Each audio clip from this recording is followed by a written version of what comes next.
Alvin, ang sundalo. Credit to the author. 3,651-60. Ang mga pangalan po na nandito ay galing sa mga name generator. Kung meron man pagkakatulad sa mga pangalan ng tao o lugar at pangyayari, ito ay tunay na hindi sinasadya.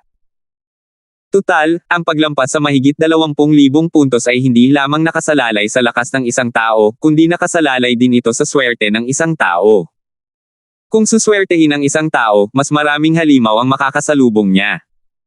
Natural, hindi naman ito isang espesyal na gawain.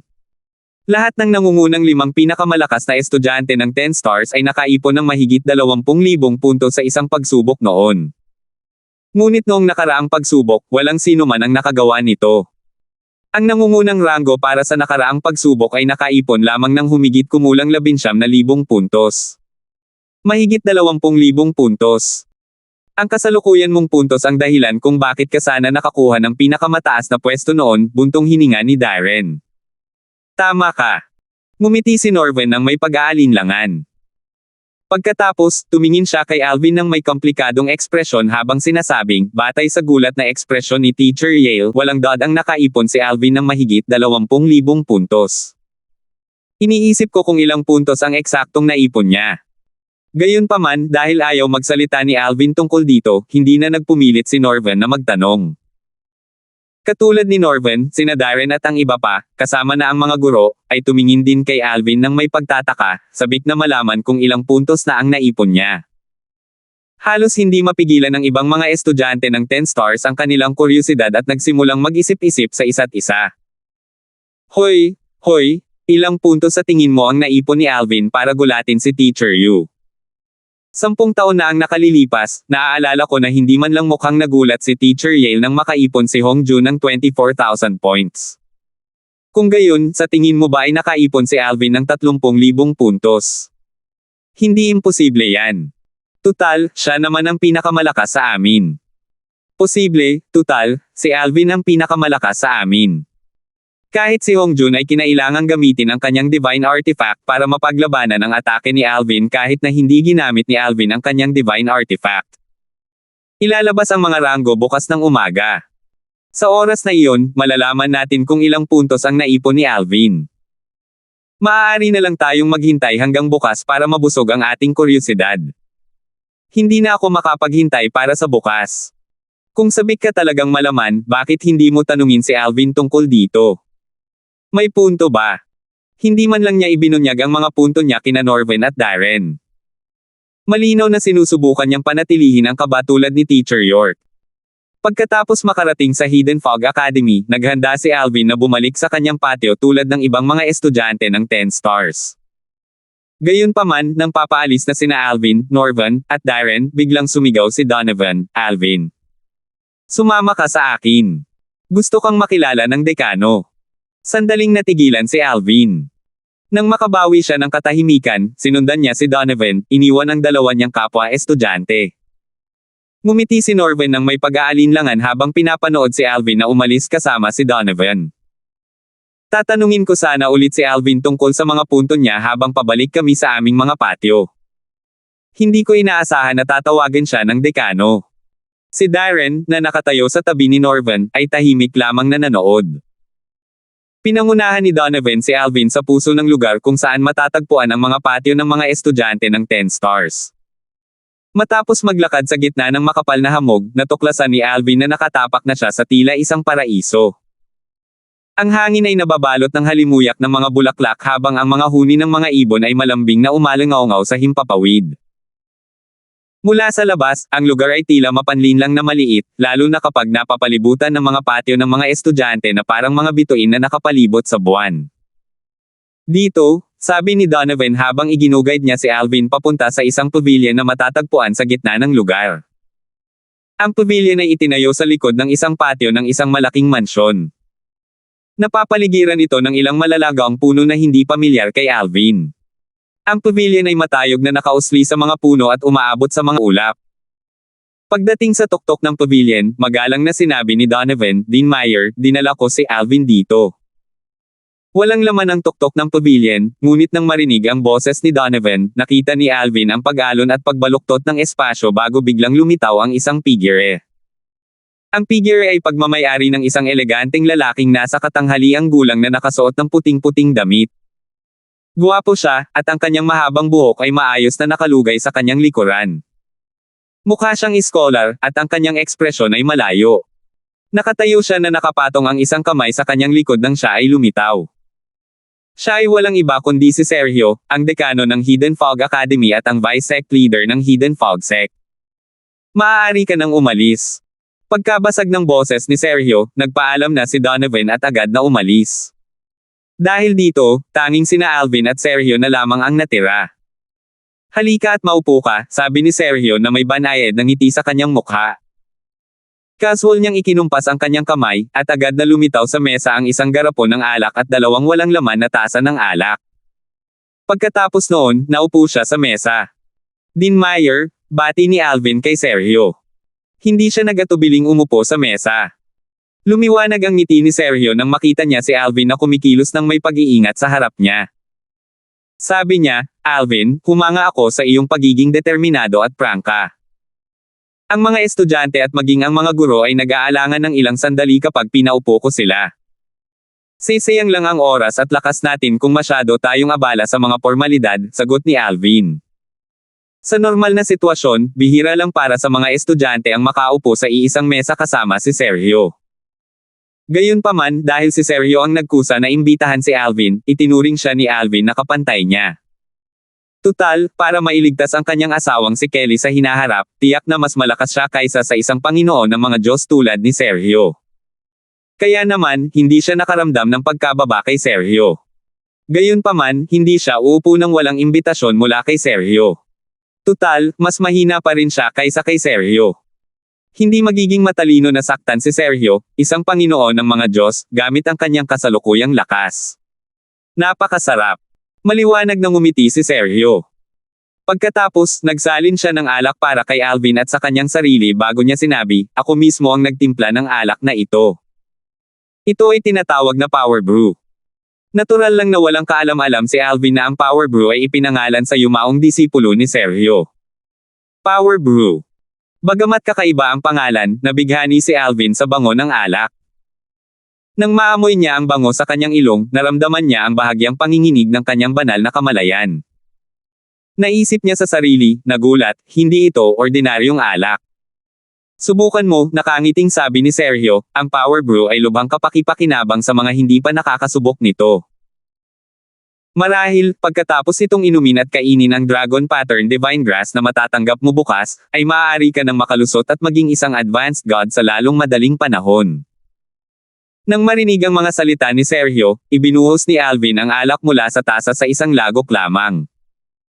Dumausdos ito sa kanyang lalamunan bago pa man niya nalasap ang lasa nito. Kasunod nito, bukod sa nagbabagang pakiramdam sa kanyang lalamunan, nakaramdam siya ng isang mahiwagang puwersa na namumuo sa kanyang katawan. Instinctive niyang ginamit ang Nine Dragons War Sovereign Technique at pinagsama ang mahiwagang enerhiyang iyon sa kanyang divine energy. Nagliwanag ang kanyang mga mata nang maramdaman niyang lumakas ang kanyang divine energy mula sa pagsasanib. Nang makabawi si Alvin sa kanyang katinoan, tiningnan niya ng mabuti ang garapon ng alak. Kasabay nito, humigop si Sergio mula sa kanyang tasa ng alak bago nagsalin ng isa pang tasa ng alak para kay Alvin at sinabing, hindi mo dapat inumin ang alak sa ganoong paraan. Dapat mong dahan-daang lasapin ito. Pagkatapos uminom ng 3 tasa, mawawala ang bisa ng power brew sa iyo. Kaya, dapat mo itong dahan-daang lasapin. Pakiramdam ni Sergio ay sayang lang para kay Alvin ang mabilis na pag-ubos ng kanyang tasa ng alak. Kung ibang estudyante lang iyon, hindi na sana siya nagsali ng isa pang tasa ng alak para sa estudyanteng iyon. Napangiti ng nahihiyang si Alvin bago niya dahan-daang nilasap ang pangalawang tasa ng alak. Biglang nagliwanag ang kanyang mga mata nang bulalas niya, napakasarap ng alak. Hindi madalas uminom ng alak si Alvin, ngunit natikman na niya ang ilan sa pinakamasarap na alak noong siya ay nasa makamundong kaharian at sa Devata Realms. Walang dodang ang power brew ay isa sa pinakamasarap na natikman niya. Ang power brew ay may kakaibang lasa na hindi pa niya natitikman sa buong buhay niya. Dean Meyer, Ito ang pinakamasarap na alak na natikman ko. Ikaw mismo ang nagtimpla nito. Tanong ni Alvin habang ang kanyang mga mata ay nagniningning sa bahid ng pananabik. Para bang nababasa niya ang nasa isip ni Alvin, umiling si Sergio at sinabing, hindi naman komplikado ang proseso ng paggawa ng serbesa, pero bihira lang ang mga sangkap. 3 garapon lang ang nagawa kong gawin sa nakalipas na 100 taon. Naubos ko ang 1 bote at binigyan ko pa ng isa sa sect leader. Ito na ang huli sa 3 bote. 3,652. Ang pag-asa ni Alvin na makahingi ng ilang garapon ng power brew ay nawasak nang marinig ang mga salita ni Sergio.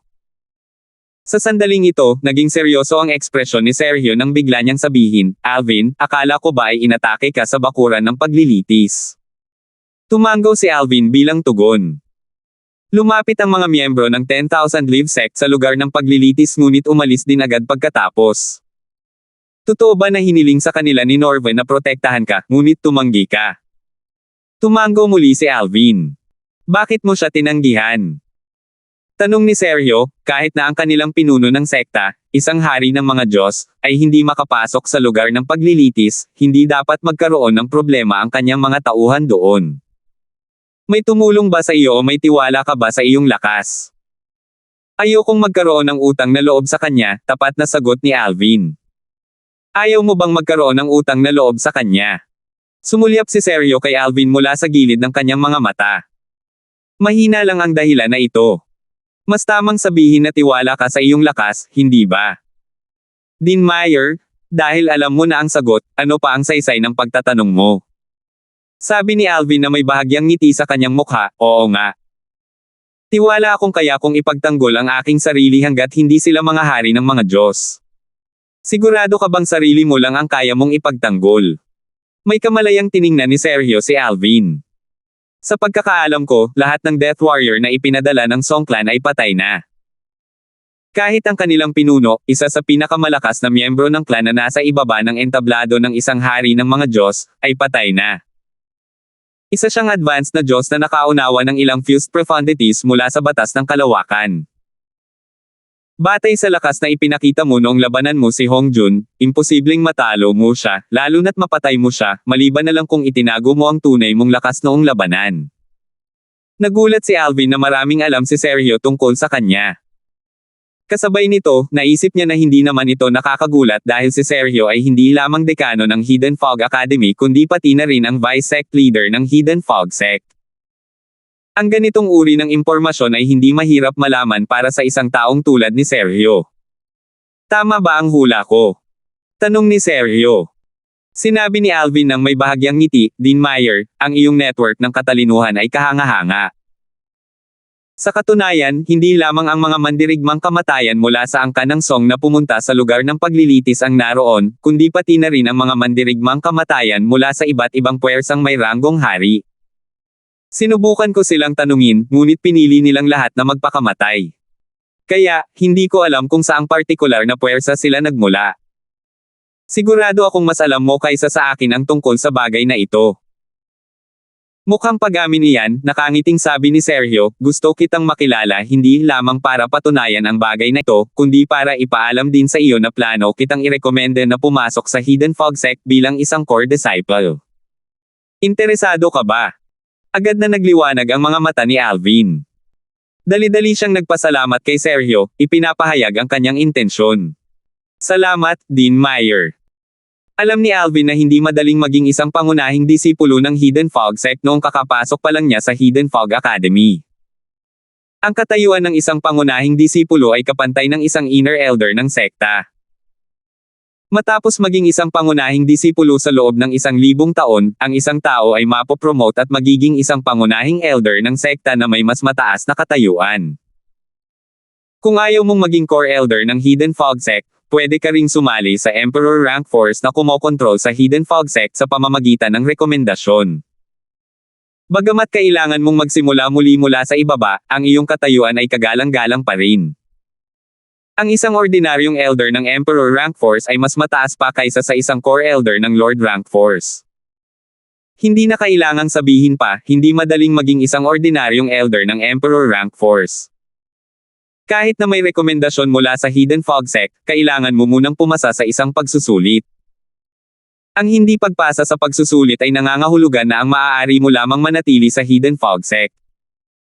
Sinabi ni Sergio, gayunpaman, para maging isang core disciple, kailangan mo munang pumasa sa isang serye ng mga pagsusulit kahit na may rekomendasyon ako. Matatanggap ka pa rin sa sekta kahit na bumagsak ka sa pagsusulit. Gayunpaman, magiging inner disciple ka lamang ng sekta. Natural na maaari kang kumuha muli ng pagsusulit sa hinaharap para maging isang core disciple.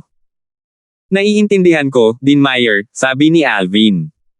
Normal lang na magiging pangunahing disipulo lang siya ng Hidden Fog Sect pagkatapos nilang matukoy ang kanyang lakas.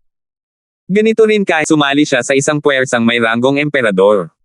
Dapat mong ihanda ang iyong sarili para sa pagsubok sa panahong ito. Hihilingin ko sa sekta na magpadala ng isang tao para makipagkita sa iyo pagkatapos ng isang buwan, sabi ni Sergio habang nagsasalin siya ng isa pang tasa ng alak para sa kanyang sarili at kay Alvin.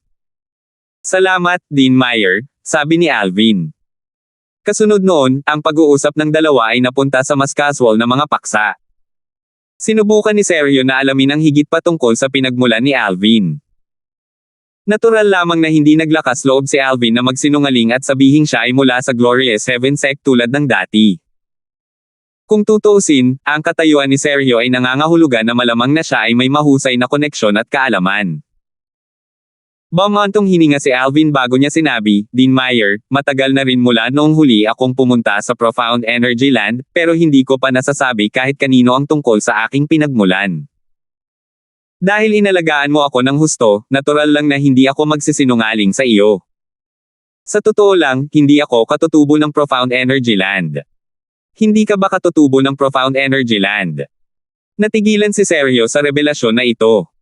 Tumango si Alvin. Kung gayon, saan ka nanggaling? Tanong ni Sergio. Ako ay mula sa isang Devata realm, tapat na sagot ni Alvin. Isang Devata realm. Tumawa si Sergio. Naiintindihan ko. Para maging napakatalino sa murang edad, tiyak na mayroon kang pambihirang pinagmulan. Hindi nagduda si Sergio na si Alvin ay bahagyang mas mababa sa edad na 3,000. Sa kanyang palagay, si Alvin ay dapat na nakarating sa Profound Energy Land bago pa man naselyuhan ang mga daanan mula sa Realms of Gods at Devata Realms. Kaya pala 1,000 taon ka nang nandito? Tanong ni Sergio. 1,000 taon. Umiling si Alvin. Kaya wala pang 700 taon ka rito. Dumating ka bago pa man naselyuhan ang mga daanan. Tanong muli ni Sergio. Hindi. Umiling muli si Alvin. Ilang taon pa lang ako rito. Ilang taon? Kumunat ang noo ni Sergio. Paano nangyari iyon? Dahil sa realm battlefield at sa mga selyadong daanan, imposible iyon, di ba? Paano ka napunta sa Profound Energy Land sa ganoong sitwasyon? Sa totoo lang, hindi ako sigurado kung dapat ko bang ituring ang aking sarili na mapalad, sabi ni Alvin nang may mapait na ngiti, noong naglilinang ako sa Land of the Dead, isa sa 7 pinakamalalang lugar sa Devata Realms, biglang lumitaw ang isang luha sa espasyo at hinayla ako sa kaguluhan sa kalawakan. Nang magkamalay ako, natagpuan ko ang aking sarili sa isang dayuhang lugar. Unti-unti, napagtanto kong aksidente akong naipadala sa realm battlefield dahil sa kaguluhan sa kalawakan. Kaya pala napunta ka sa realm battlefield. Narinig ko na ang tungkol sa 7 pinakamalalang lugar sa Devata Realms, pero hindi ko alam na ganoon pala ka-unstable ang espasyo roon, sabi ni Sergio. Gayunpaman, batay sa iyong lakas, mapalad kang nakatakas ng buhay mula sa realm battlefield at nakarating sa Profound Energy Land. Sa totoo lang, kung hindi ako pinalad na makilala ang isang mabait na senior na nagpadala sa akin sa isa sa mga base sa realm battlefield, hindi ako makakaligtas, sabi ni Alvin nang may mapait na ngiti. Tunay kang mapalad, nakangiting tumango si Sergio habang sinasabing, hindi naman lahat ng nasa realm battlefield ay mabait.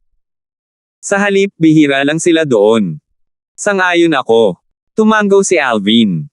Determinado niyang sinabi, kaya naman, determinado akong suklian ang pabor ng mabait na senior. Bahagyang paghanga ang makikita sa mga mata ni Sergio nang makita niyang determinado si Alvin na suklian ang kabaitan ng kanyang tagapagtaguyod. Dahil dito, muling sumikat ang kanyang tingin kay Alvin. Kung hindi lang dahil sa kanyang panata na hindi na muling tatanggap ng isang disipulo, si Sergio na kumuha kay Alvin bilang kanyang disipulo. Sigurado siyang ang pambihirang talentong henyong ito mula sa isang Devata realm ay makakarating sa mataas na antas sa Realm of Gods kung bibigyan ng pagkakataon. Sa sandaling ito, natuklasan ni Alvin na nagsasabi ng totoo si Sergio. Ngayong iniinom na niya ang kanyang ika-4 na tasa ng power brew, hindi na ito epektibo. Nagpatuloy ang dalawa sa pag-uusap ng kaunti bago tuluyang nagpaalam si Alvin kay Sergio. Ipinatawag ni Sergio si Donovan Yale at sinabihan si Donovan na akayin si Alvin pabalik sa mga patio ng mga estudyante ng 10 Stars. Nang bumalik si Alvin sa kanyang patio, ang mga estudyante ng 10 Stars ay sabik pa ring nag-iisip kung gaano karaming puntos ang naipon ni Alvin sa panahon ng paglilitis. Naku, curious talaga ako sa mga punto ni Senior Brother Darfield. Hindi na ako makapaghintay para sa bukas. 3,653. Hindi napigilan ni Alvin ang umiling nang marinig ang usapan ng kanyang mga kapwa-estudyante. Naisip niya naman na magkakaroon ng kaguluhan bukas kapag inanunsyo na ang kanyang mga punto. Ang pinakamataas na puntos noon ay mahigit 20,000 puntos lamang. Naiwasan ko sana ang kaguluhang ito kung kinausap ko sina Darren at Norvan tungkol sa bagay na ito. Pagpasok ni Alvin sa kanyang silid, umupo siya sa kanyang kama at inilabas ang isang tangkay ng damo na kumikinang sa berdeng ilaw. Ang gilid ng damo ay parang ngipin ng lagari. Kahit na nabunot na, ito ay puno pa rin ng sigla. Ang tangkay ng damo ay walang iba kundi ang kanyang gantimpala sa pagkapanalo sa unang pwesto sa pagsubok, ang Dragon Pattern Divine Grass. Sinabihan ni Sergio, ang dekano ng Hidden Fog Academy, si Donovan na ibigay sa kanya ang Dragon Pattern Divine Grass bago siya bumalik sa kanyang patio. Alam ni Alvin na labis na inaalagaan siya ni Sergio dahil sa talento nito. Bagamat sinabi na niya kay Sergio ang tungkol sa kanyang pinagmulan, natural lang na hindi niya nabanggit na nakapunta lang siya sa Realm Battlefield sa tulong ng 5 Divine Elements sa kanyang katawan. Ang 5 banal na elemento ay hindi lamang lubos na hinahangad sa mga Devata realms, kundi pati na rin sa mga Realms of Gods. Karamihan sa mga tao ay walang gagawin para makuha ang alinman sa 5 banal na elemento, lalo na iyong mga may mataas na anyo. Tutal, sa 5 banal na elemento, napakataas ng tsansa ng isang tao na maging isang supreme powerhouse. Paanong hindi magiging interesado ang mga emperador ng mga Diyos o supreme god sa isang bagay na tulad niyan? Dahil dito, alam ni Alvin na hindi niya kailanman maibubunyag ang pagkakaroon ng 5 banal na elemento sa kanyang katawan. Hindi siya natakot na si Sergio ay magsaliksik pa ng mas malalim tungkol sa kanyang kwento. Kahit na magawa ni Sergio na pumunta sa Land of the Dead, isa sa 7 pinakamalalang lugar sa Devata Realms, aabutin pa ito ng hindi bababa sa 300 taon sa hinaharap. Sa panahong iyon, kahit na matatag ang espasyo sa Land of the Dead, maaari niya itong baliwalain dahil ang espasyo roon ay hindi matatag dahil sa banggaan sa pagitan ng mga Realms of Gods. Higit sa lahat, kahit na malaman ni Sergio ang kanyang kasinungalingan sa panahong iyon, hindi ito makakaapekto sa kanya. Nagpasya si Alvin na ibunyag ang bahagi ng kanyang pinagmulan kay Sergio upang maiwasan ang paghihinala sa kanya ng Hidden Fog Sect. Kung tutuusin, normal lamang na ang sekta ay mag-ingat sa isang taong misteryoso ang pagkakakilanlan. Darating ang punto ng pagbabago para sa akin sa loob ng 1 buwan. Gamit ang Hidden Fog Sect bilang tauntungan, makakapasok ako sa puwersang may ranggong emperador sa hinaharap, naisip ni Alvin sa sarili habang nagniningning ang kanyang mga mata. Pagkatapos, ibinoling niya ang kanyang atensyon sa Dragon Pattern Divine Grass. Binuhos niya ang kanyang divine energy sa damo, at ang tila mga kaliskis ng dragon ay nagsimulang lumitaw sa damuhan. Kaya pala ganoon nakuha ang pangalan ng damo. Hindi nakakapagtaka na sinabi sa akin ni Guru Yale na punuin ko muna ang damo ng aking banal na enerhiya bago ko ito kainin para mailabas ang buong potensyal nito. Hindi nag-aksaya ng oras si Alvin sa pagkain ng Dragon Pattern Divine Grass. Pagkatapos noon, ipinikit niya ang kanyang mga mata at nagsimulang mag-cultivate. Dahil na-block na niya ang lahat ng maaaring makaabala sa kanyang cultivation, naging mapayapa ang gabi. Sa kabaligtaran, halos hindi makatulog ang estudyante ng 10 Stars. Ang kanilang kuryosidad tungkol sa mga punto ni Alvin na ikinagulat pa nga ni Donovan ang nagpagising sa kanila buong gabi. Dahil kumalat na ang balita tungkol dito, naging mausisa rin ang ibang mga estudyante. Ang lakas ni Donovan ay pangalawa lamang kay Sergio, ang dekano ng Hidden Fog Academy. Paano sila hindi magiging mausisa kung ang mga puntos ni Alvin ay nakapagpagulat kay Donovan? Hindi naman kalabisan na sabihin na lahat ng estudyante ng Hidden Fog Academy ay sabik na naghihintay na malaman ang tungkol sa mga punto ni Alvin. Samantala, si Fernan ay pumunta sa cultivation ground ni Hendrik para bumisita. Tiyo kong nakababata. Si Hendrik ay ang nakababatang tiyuhin ni Fernan. Siya rin ang guro na itinalaga upang subaybayan ang pagtatasa ng 10 stars. Nagtiwala lamang si Fernan sa mga laban ni Alvin laban kina Darren at Hongjun dahil narinig niya ang tungkol sa lakas ni Alvin mula kay Hendrik. Nako, ano ang nagdala sa iyo rito? Isang mabait at banayad na ngiti ang sumilay sa mukha ni Hendrik nang makita niya si Fernan. Bago pa makasagot si Fernan sa tanong niya, idinagdag niya, pumunta ka ba dahil kay Alvin? Junior Uncle, malamang narinig mo na ang nangyari noon, sabi ni Fernan na may nahihiyang ngiti.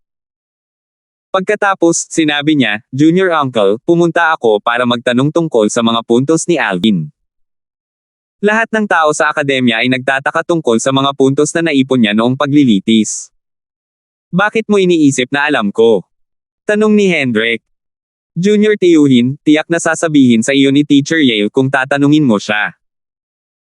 Tutal, ikaw ang senior niya, at nirerespeto kanya ng husto dahil iniligtas mo ang buhay niya noong bata pa siya, sabi ni Fernan habang nakatingin kay Hendrik ng may pag-asam. Plano ko sanang tanungin siya tungkol dito, pero inutusan siya ng dekano na huwag ibunyag ang mga punto ni Alvin. Kaya, wala akong masasabi sa iyo. Sa palagay ko, ang mga punto ni Alvin ay tiyak na nakakagulat, buntong hininga ni Hendrik. Nagulat si Fernan. Nakialam ang dekano. Hindi pangkaraniwan iyon. Hindi pa nangyari noon para kay Sergio ang makialam sa isang napakaliit na bagay na ito. Oo nga. Tumanggaw si Hendrik. Sa palagay ko ay lumampas na si Alvin sa 50,000 puntos. 50,000 puntos. Ay imposible yan, di ba? Gulat na bulalas ni Fernan. Aalamin natin bukas, sabi ni Hendrik. Tumanggaw si Fernan. Pagkatapos, parang may naalala lang siya, nagtanong siya, Junior Uncle, narinig ko na plano ng dekano na papasukin si Alvin sa Hidden Fog Sect bilang isang core disciple. Totoo ba iyon? Oo. Tumanggaw si Hendrik. Nakausap na niya ang sekta. Pagkatapos ng isang buwan, magpapadala ang sekta ng isang tao rito para dalhin si Alvin sa sekta. Isang buwan. Ang bilis naman. Gulat na sabi ni Fernan, sa pagkakaalam ko, ang pagsusulit para sa mga pangunahing disipulo ay gaganapin pagkalipas ng kalahating taon, di ba? Tumanggaw si Hendrik, tama. Sa tingin ko, plano ng dekano na hayaan si Alvin na tamasahin ang mga cultivation resources ng isang inner disciple habang naghihintay si Alvin na kumuha ng pagsusulit para maging isang core disciple. Tutal, ang cultivation resources ng isang inner disciple ay mas mahusay kaysa sa isang 10-star student. Totoo yan, sabi ni Fernan na may kislap ng pananabik sa kanyang mga mata, maaaring makapasa si Alvin sa pagsusulit at maging isang pangunahing disipulo rin. Siguro. Tumanggaw si Hendrik. Tiyo, sa tingin mo ba ay hindi makakapasa si Alvin sa pagsusulit? Tanong ni Fernan. Naguluhan siya nang makita ang reaksyon ni Hendrik. Hindi lang iyon. Gayunpaman, dahil sa kanyang cultivation base, ang pagsusulit ay magiging mas mahirap para sa kanya kumpara sa mga hari na ng mga Diyos. Bagamat nag-iiba ang pagsusulit depende sa cultivation base ng isang tao, dapat mong malaman na walang mga inner disciples na nakapasa sa pagsusulit sa nakalipas na 10,000 taon, sabi ni Hendrik habang umiiling. Natahimik si Fernan Charlton nang marinig ang mga salita ni Hendrik. Makakalimutan niya sana iyon kung hindi ito binanggit ni Hendrik. Maraming mga inner disciple ang lumahok sa pagsusulit upang maging mga core disciple sa Hidden Fog Sect. Gayunpaman, sa nakalipas na 10,000 taon, walang nakapasa sa pagsusulit. Dahil dito, wala pang 100 core disciple sa Hidden Fog Sect. Bukod dito, dahil sa kahirapan ng pagsusulit, kahit ang pinakamahinang core disciple ay isang simpleng King of Gods. Sana ay makapasa si Alvin sa pagsusulit para sa mga pangunahing disipulo. Kung makapasa siya sa pagsusulit, baka siya na ang susunod na Wyatt. Sabi ni Hendrik na may bahid ng pananabik. Wyatt, nagliwanag ang mga mata ni Fernan nang marinig niya ang pangalang Wyatt. Si Wyatt ay halos kaedad ni Fernan. Gayunpaman, kinailangan niyang tawagin si Wyatt bilang senior noong sila ay nasa sekta. Si Wyatt ang huling taong naging core disciple sa Hidden Fog Sect. Isa na siyang kagalang-galang na elder sa puwersang may ranggong emperador na kumokontrol sa Hidden Fog Sect. Maging ang sect leader ng Hidden Fog Sect ay magalang kay Wyatt. 3,654.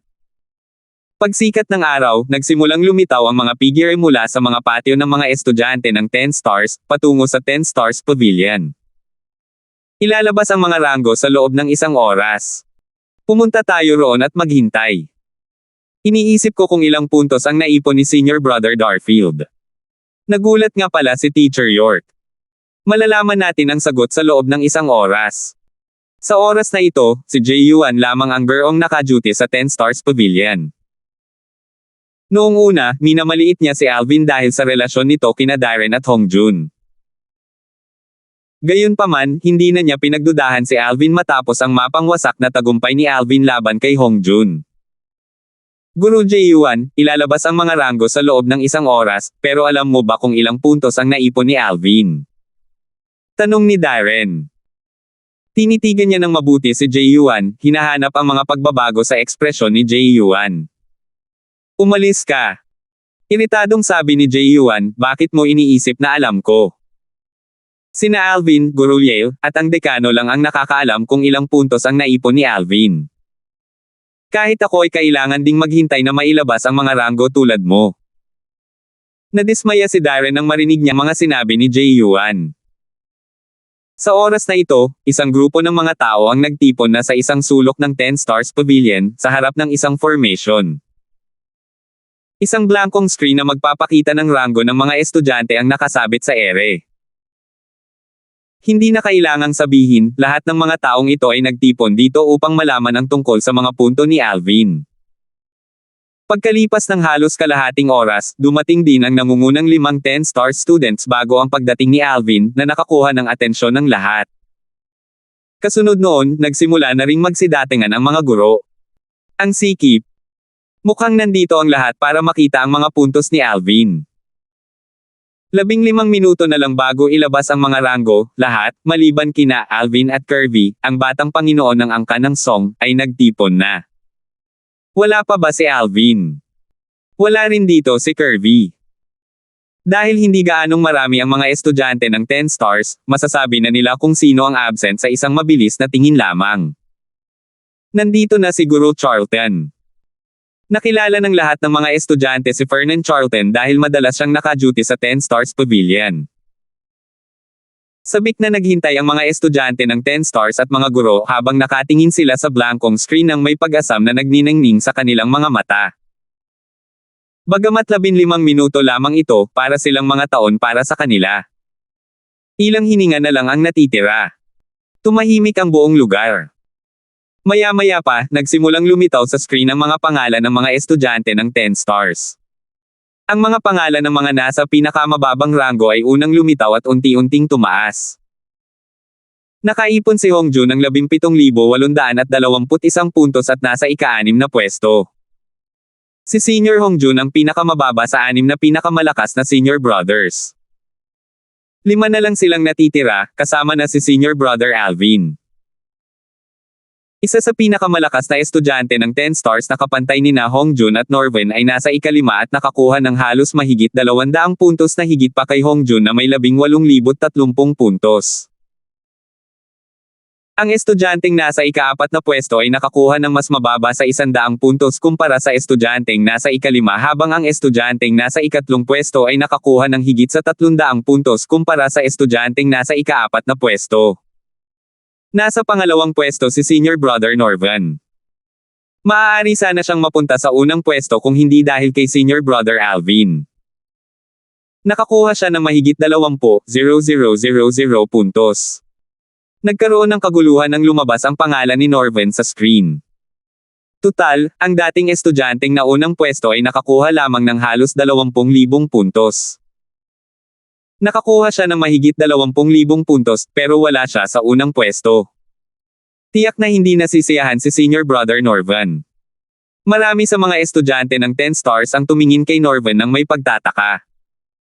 Gayunpaman, natuklasan nilang hindi naman mukhang malungkot o hindi kontento si Norvan. Nakatingin lang siya sa screen ng walang ekspresyon. Malapit nang ipakita ang mga punto ni Senior Brother Darfield. Pigil ang hininga ng mga tao habang hinihintay ang paglitaw ng pangalan ni Alvin. Patuloy na mayani ang katahimikan sa lugar kahit na nabunyag na ang mga punto ni Alvin. Nagtinginan ng lahat sa isa't isa na may gulat at hindi makapaniwala nang sa wakas ay makabawi sila ng ulirat.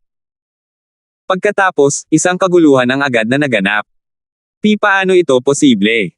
Totoo ba ito? Ang mga puntong ito ay hindi ka panipaniwala. Alvin, isang mapait na ngiti ang makikita sa mukha ni Norvan sa sandaling ito. Hindi pa rin nakakabawi si Darren mula sa kanyang pagkabigla. Maging ang mga guro ay nagkatinginan ng hindi makapaniwala nang makabawi sila ng katinoan. Naramdaman ni Fernan ang pagkunot ng kanyang mga kilay habang tinitingnan ang mga puntos ni Alvin. Naisip ko na baka minalaki ng nakababatang tiyuhin si Alvin nang hulaan niya na maaaring nakaipon si Alvin ng mahigit 50,000 puntos, hindi, minaliit namin siyang lahat. Di Alvin ay isang halimaw. Nanginginig na sabi ni Jay Yuan. Tumango ang mga guro bilang pagsang-ayon.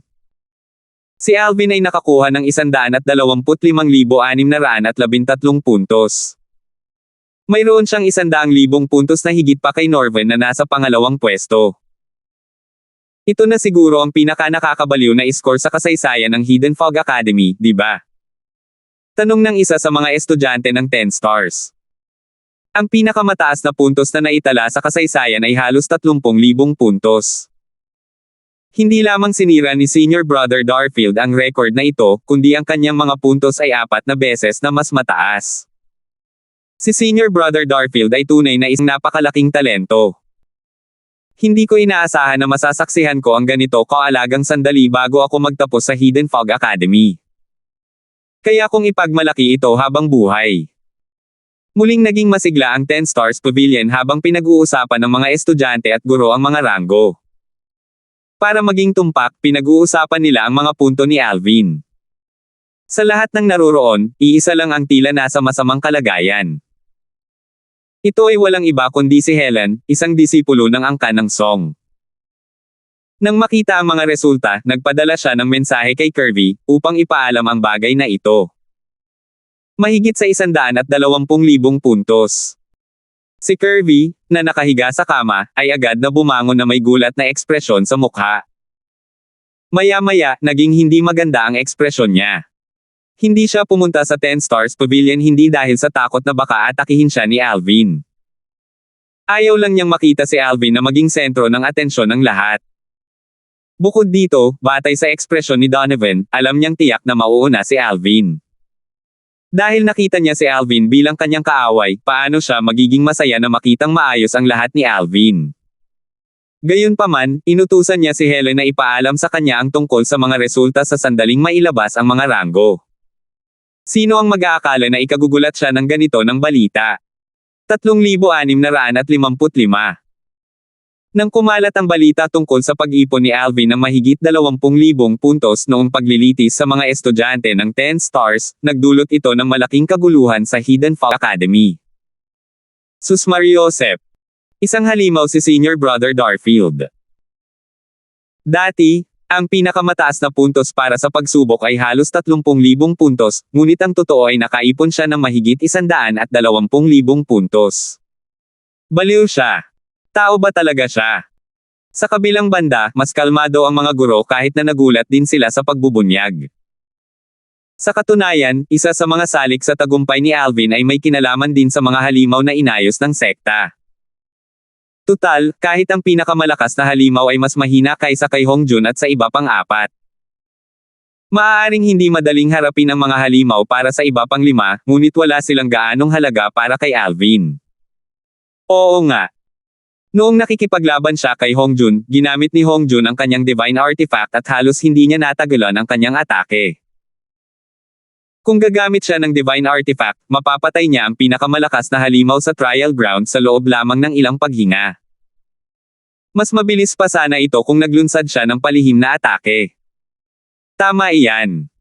Hindi naman nakakagulat na nakaipon siya ng napakaraming puntos.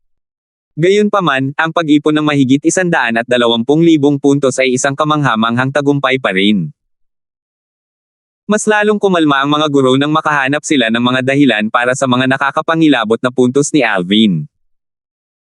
Gayon din, hindi na gaanong nagulat ang mga estudyante matapos makinig sa pagsusuri ng mga guro. Gayunpaman, sa kanilang paningin, si Alvin ay isang taong pangarap lamang nilang maging. Masyadong malaki ang agwat sa pagitan nila. Wala pang ang 2,800 taong gulang si Alvin, ngunit napakalakas niya. Hindi pa sila nakakilala ng sinumang kasing talentado o kasing lakas niya. Si Senior Brother Darfield ay gumawa ng kasaysayan sa Hidden Fog Academy. Iniisip ko kung gaano katagal bago masira ng isang tao ang kanyang record. Marahil, walang sino man ang makakasira nito. Lubos na nakalubog si Alvin sa kanyang cultivation.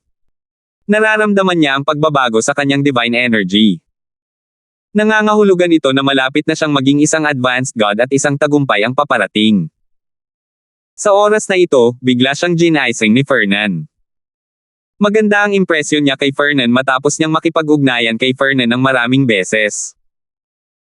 Nagtataka niyang tanong, Guru Charlton, 1 buwan na ba ang nakalipas simula nang matapos ang paglilitis?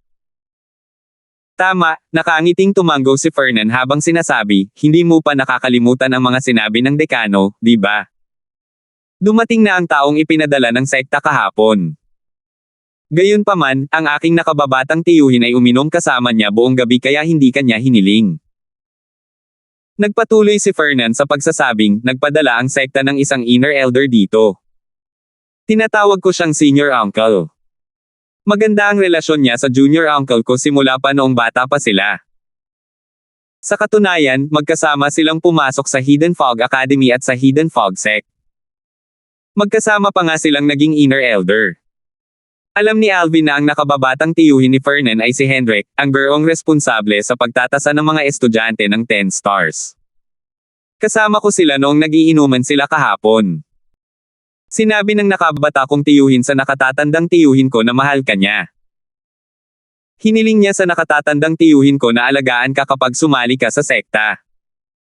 Kaya, kung may makaharap kang problema, maaari mong kausapin ang nakatatandang tiyuhin ko, sabi ni Fernan.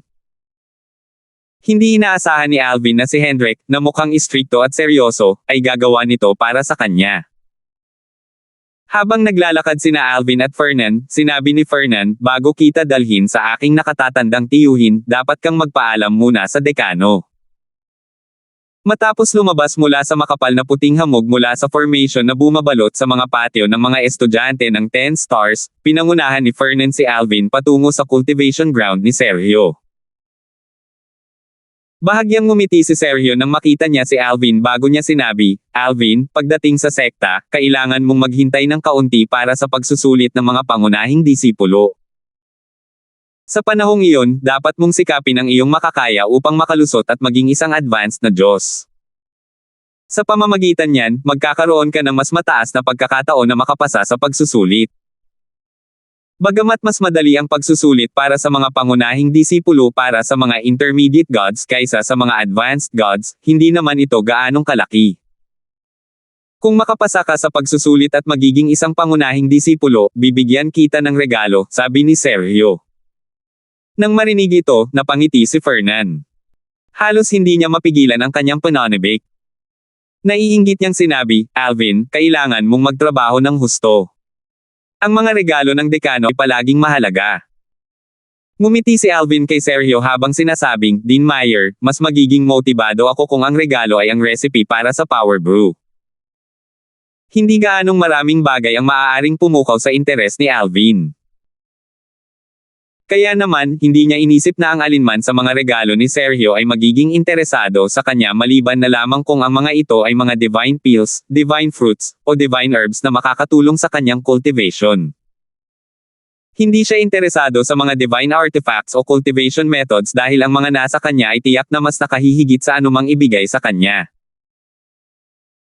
Tutal, ang kanyang Seven Orifices Exquisite Sword ay isang prominenteng divine artifact, at ang kanyang cultivation method ay isang supreme cultivation method na iniwan ng isang supreme powerhouse. Hanggat siya ay masipag, at ang kanyang talento ay sumasabay sa kanyang paglaki, tiyak na siya ay magiging isang supreme powerhouse sa hinaharap. Ang recipe para sa Power Brew. Sandaling natigilan si Sergio. Nang makabawi siya sa kanyang katinoan, umiling siya at sinabing, iyon lang ba? Kung gusto mo talaga ang recipe para sa Power Brew, maaari ko na itong ibigay sa iyo ngayon. Hindi na hinintay ni Sergio ang sagot ni Alvin at naglabas agad ng Jade Token pagkatapos niyang magsalita. Pagkatapos, nagpadala siya ng isang hibla ng kanyang Divine Energy sa Jade Token. Matapos niyang bawiin ang kanyang Divine Energy, iniabot niya ang Jade Token kay Alvin at sinabing, ito ang recipe para sa Power Brew. Kapag naging core disciple ka na, bibigyan kita ng isa pang regalo. Salamat, Dean Meyer. Lumiwanag ang mga mata ni Alvin nang tignan niya ang Jade Token na naglalaman ng recipe para sa Power Brew. Hindi na niya tinanggihan si Sergio. Tutal, hindi niya masasabi kay Sergio na hindi siya interesado sa regalo maliban na lang kung ito ay isang bagay na maaaring magpabuti sa kanyang cultivation. Kung sasabihin niya kay Sergio ang ganoong bagay, malinaw na ipinahihiwatig nito na mayroon siyang superior na divine artifacts at mga pamamaraan ng cultivation. Hindi kita masyadong matutulungan pagkatapos mong sumali sa Hidden Fog Sect. Sarili mo lang ang maaasahan mo. Tutal, ako ang dekano ng Hidden Fog Academy at Vice Sect Leader lang ng Hidden Fog Sect. Wala akong malayang pamamahala sa sekta tulad ng ginagawa ko sa akademya. Ang mga tagapag-alaga ng mga sekta ay may parehong katayuan tulad ko. Mayroon ding ilang iba pang Vice Sect Leader na katulad ko. Marami sa mga tagapag-alaga ay mga dekano rin para sa mga akademya sa ibang mga lungsod tulad ng Skywind City, sabi ni Sergio. Sa sekta, ang mga miyembro ay nasa iba't ibang paksayon.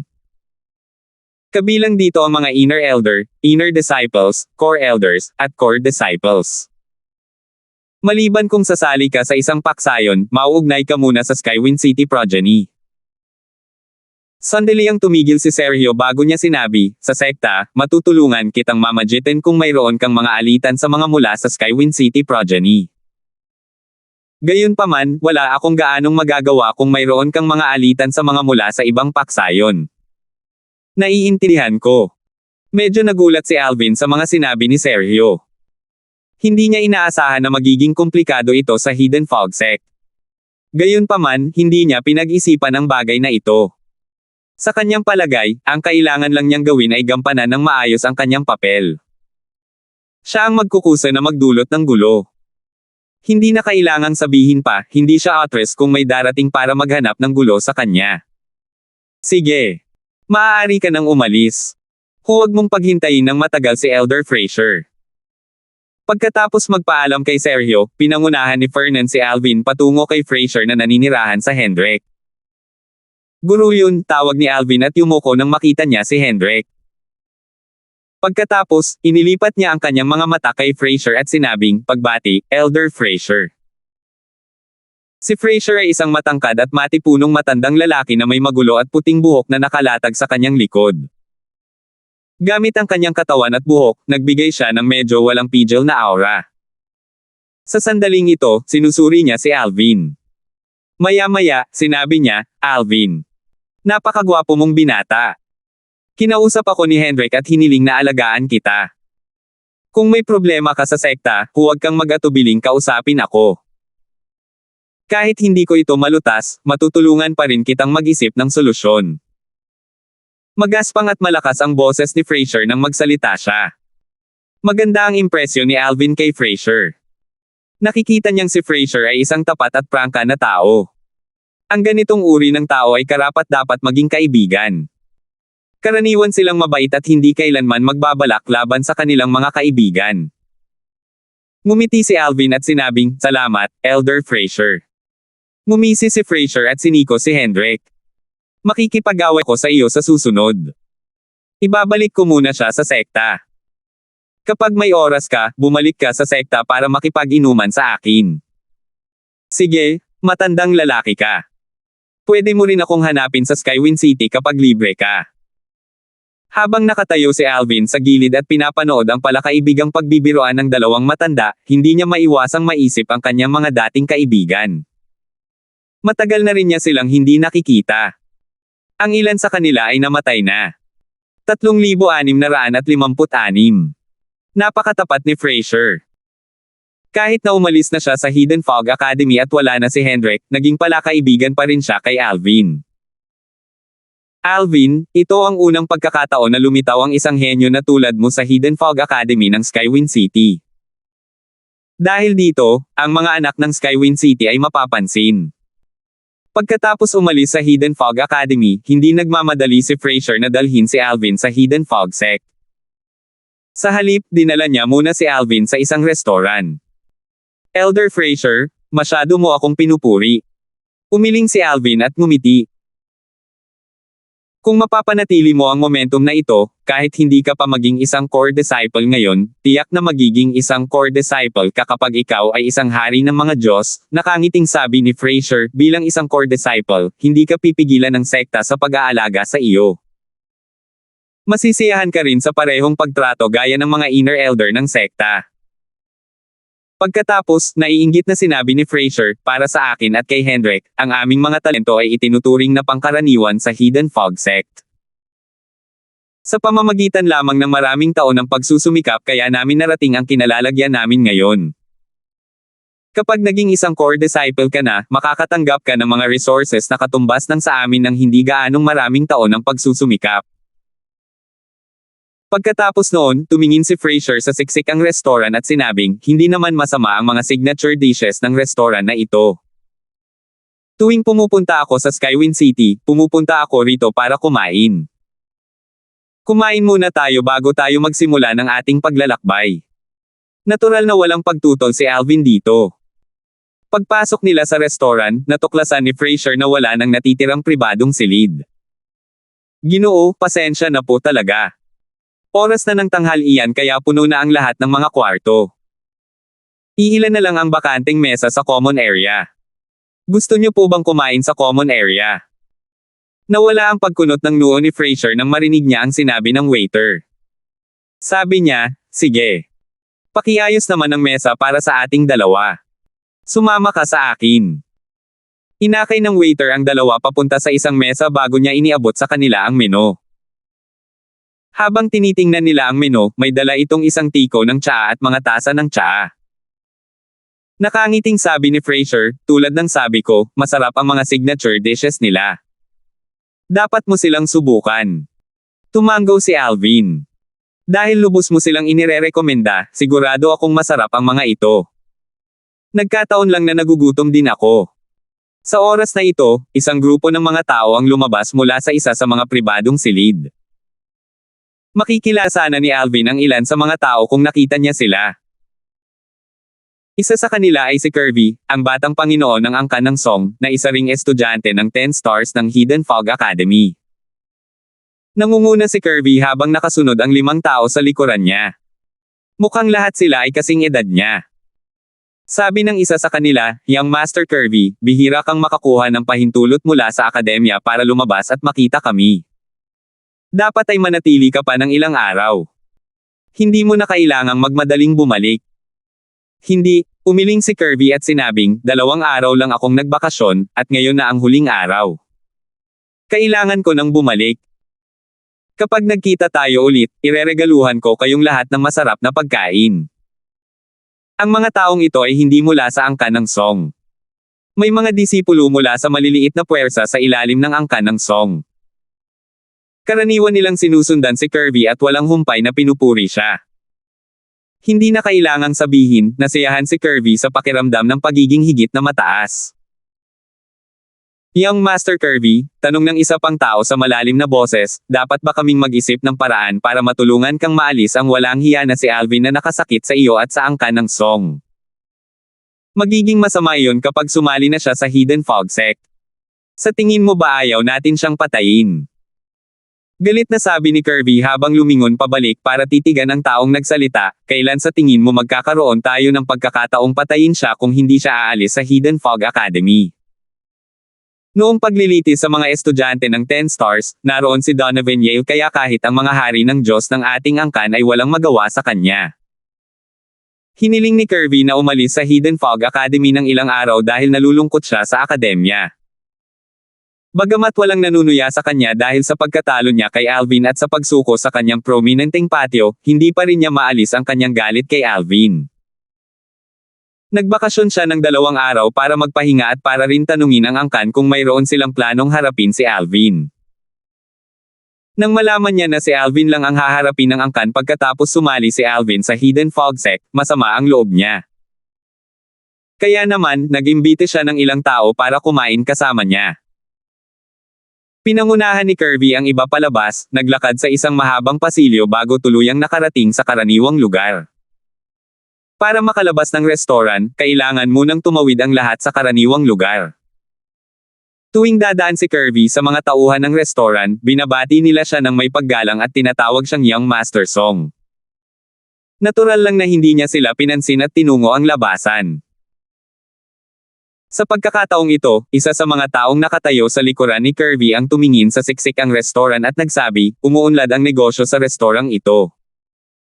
Kahit ang karaniwang lugar ay puno na.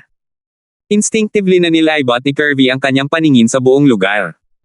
Gayunpaman, agad siyang napako sa isang lugar. Nakita niya ang isang pamilyar na figure na may kitang-kitang katangian sa kanyang mga bangungot kamakailan. Alvin. Bakit wala siya sa akademya? Humingi rin ba siya ng bakasyon? Naisip ni Kirby sa sarili. Pagkatapos, tiningnan niya ang taong nakaupo sa tapat ni Alvin, kinukumpirma na ang taong iyon ay hindi guro ng Hidden Fog Academy. Naisip niya sa sarili, elder ba niya ang taong iyon? Humingi ba siya ng bakasyon dahil binisita siya ng elder niya sa Skywind City? Nagkataon lang ba na pumunta sila sa restaurant ng aming angkan? Huminga ng malalim si Kirby bago siya tumalikod at bumalik sa mahabang pasilyong nilisan niya. Ang kanyang mga kilos ay ikinagulat ng mga tao, kasama na rin niya, pati na rin ng mga tauhan ng restoran. Isa sa kanila ang nagtanong, anong problema, Young Master Kirby? Tumahimik ka. Malamig na sabi ni Kirby. Natural na hindi na muling naglakas loob na magsalita ang kausap. Nang may lumitaw na ideya sa kanyang isipan, dali-daling nagpadala si Kirby ng ilang mensahe gamit ang Soul Pearl sa kanyang spatial ring. Ang mga nakatanggap ng mensahe ay ang kanyang ama na si Edmund. Ang pangalawang master ng angkan ng Song na si Darvan. Ang kanyang tiyuhin at ang pinuno ng angkan ng Song, at ang dalawa pa niyang tiyuhin. Sina Rostan at Miguel.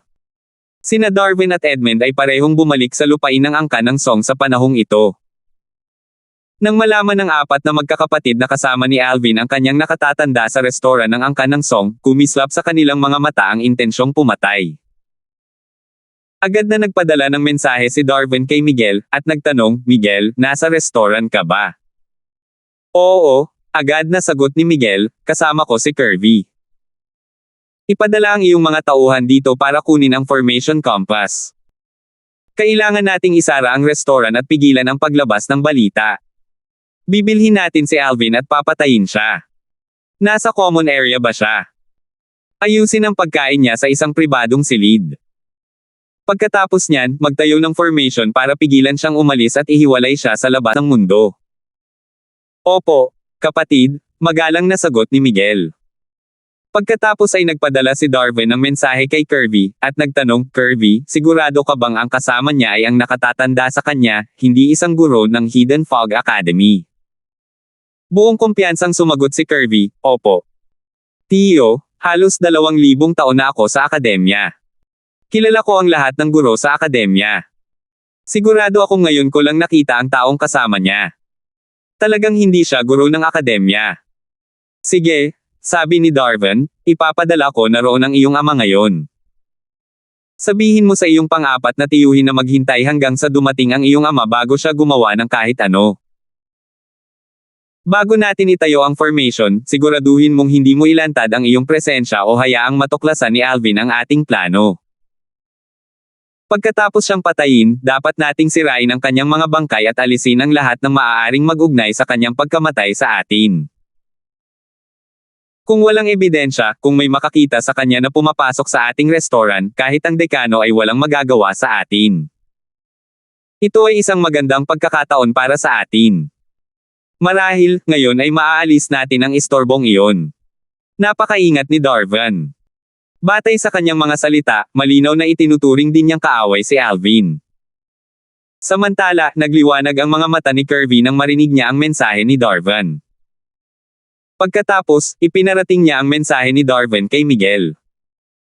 Matapos makipag-usap sa kanyang mga tauhan, nalaman ni Miguel na si Alvin at kanyang nakatatanda ay unang humingi ng pribadong silid. Kaya naman, tinawagan niya ang binata na nag-alaga sa dalawa kanina at sinabing, sabihin mo sa dalawang bisitang pinagsilbihan mo kanina na mayroon tayong bakanteng pribadong silid. Sabihin mo sa kanila na humihingi ka ng paumanhin kaya ginawa mo ang lahat para makahanap ng pribadong silid para sa kanila. Bagamat medyo hindi malinaw ang dahilan na ito, nadama ni Miguel na hanggat hindi alam ni Alvin na ang restaurant ay pag-aari ng angkan ng Song, hindi maghahinala si Alvin. Gaya ng inaasahan ni Miguel, hindi ito masyadong pinag-isipan ni Alvin nang sabihin sa kanya ng waiter na may bakanteng pribadong silid. Kahit si Fraser ay hindi nakaramdam ng kahinala sa mga sinabi ng waiter. 3,657. Matapos makaupo sa isang pribadong silid, umorder si Fraser ng isa pang putahe sa halip na ipakuha sa waiter ang mga pinggan mula sa karaniwang lugar. Dahil gumawa ng paraan ang waiter para makakuha ng silid para sa kanila, nagpasya siyang huwag nang dalhin pa ng waiter ang mga pinggan sa silid. Salamat po, Ginoo. Yumuko ang waiter upang magpasalamat. Bago siya umalis, sinabi niya, sandali lang po, Ginoo. Orderin ko na po kayo. Pagkaalis ng waiter, tinanong ni Fraser si Alvin, Alvin, may asawa ka na ba? Mayroon akong magandang pamangkin. Kung interesado ka. Mabilis na sumingit si Alvin nang may mapang-uyam ng ngiti sa kanyang mukha, Elder Fraser, may asawa na ako at may mga anak na. Hindi inaasahan ni Alvin na si Fraser, na nakikipag-usap lang sa kanya tungkol sa ibang bagay, ay biglang magbabago ng usapan at magiging matchmaker. Si Fraser, na malinaw na hindi nasaroon ang loob sa mga salita ni Alvin, ay nagsabi, normal lang sa mga lalaking may kakayahang magkaroon ng maraming asawa at kerida. Elder Fraser, gusto ko na talagang magpakasal muli, matatag na sabi ni Alvin. Nang makita ito, sumuko na si Fraser sa pagpapakilala ng kanyang pamangkin kay Alvin. Sa oras na ito, isa sa mga tauhan ng angkan ng Song ang nakakolekta na ng formation compass at pabalik na sana sa restaurant. Gayun din, si Edmund ay papunta rin sa restaurant. Ang lalaking ipinadala upang kunin ang formation compass ay isang matandang lalaki. Siya rin ang kanang kamay ni Miguel. Malamang na pamilyar sa kanya si Alvin. Tutal, noong subasta ng Blackwell Clan, sinuhulan ng matandang lalaki ang isang manggagawa sa bahay subasta ng Blackwell Clan at pumasok sa silid ni Alvin ng panahong iyon. Ang compass ng Formosayon ay isang pamana ng Blackwell Clan. Puputulan ng Formosayon ang lahat ng paraan ng komunikasyon kapag naitatag na ito. Nang iabot ng matanda ang compass ng Formosayon kay Miguel, sinabi ni Miguel, ihanda muna natin ang Formosayon. Habang inihahanda ni Miguel ang formation, kumislap ang mga mata ni Kirby na may balak pumatay habang iniisip niya, dapat kang mamatay ngayon, Alvin. Sa palagay ni Kirby, walang paraan para makatakas si Alvin sa kamatayan ngayon. Isang buwan na ang nakalipas, matapos malaman na si Alvin ay nakaipon ng mahigit 120,000 puntos sa panahon ng paglilitis, siya ay nalugmok sa kawalan ng pag-asa. Nag-aalala siya para sa kanyang kinabukasan ngayong ginawa na niyang kaaway ang isang henyo. Ang tanging paraan ay patayin si Alvin bago pa lumago ang potensyal ni Alvin. Bagamat gustong-gusto ng angkan ng Song na patayin si Alvin, alam nilang wala silang magagawa kung mananatili si Alvin sa Hidden Fog Academy o kung nasa tabi niya ang mga guro. Wala sa kanila ang umasa na darating si Alvin sa kanilang restaurant nang walang anumang proteksyon. Para sa kanila, ito ay isang ginintoang pagkakataon upang maalis si Alvin. Tutal, alam nila na sa edad at talento ni Alvin, tiyak na lalakas siya sa hinaharap. Sa panahong iyon, ang angkan ng Song ay mapapahamak. Kaya naman, sabik na sabik silang maalis siya. Pang-apat na tiyo, tapos na ba?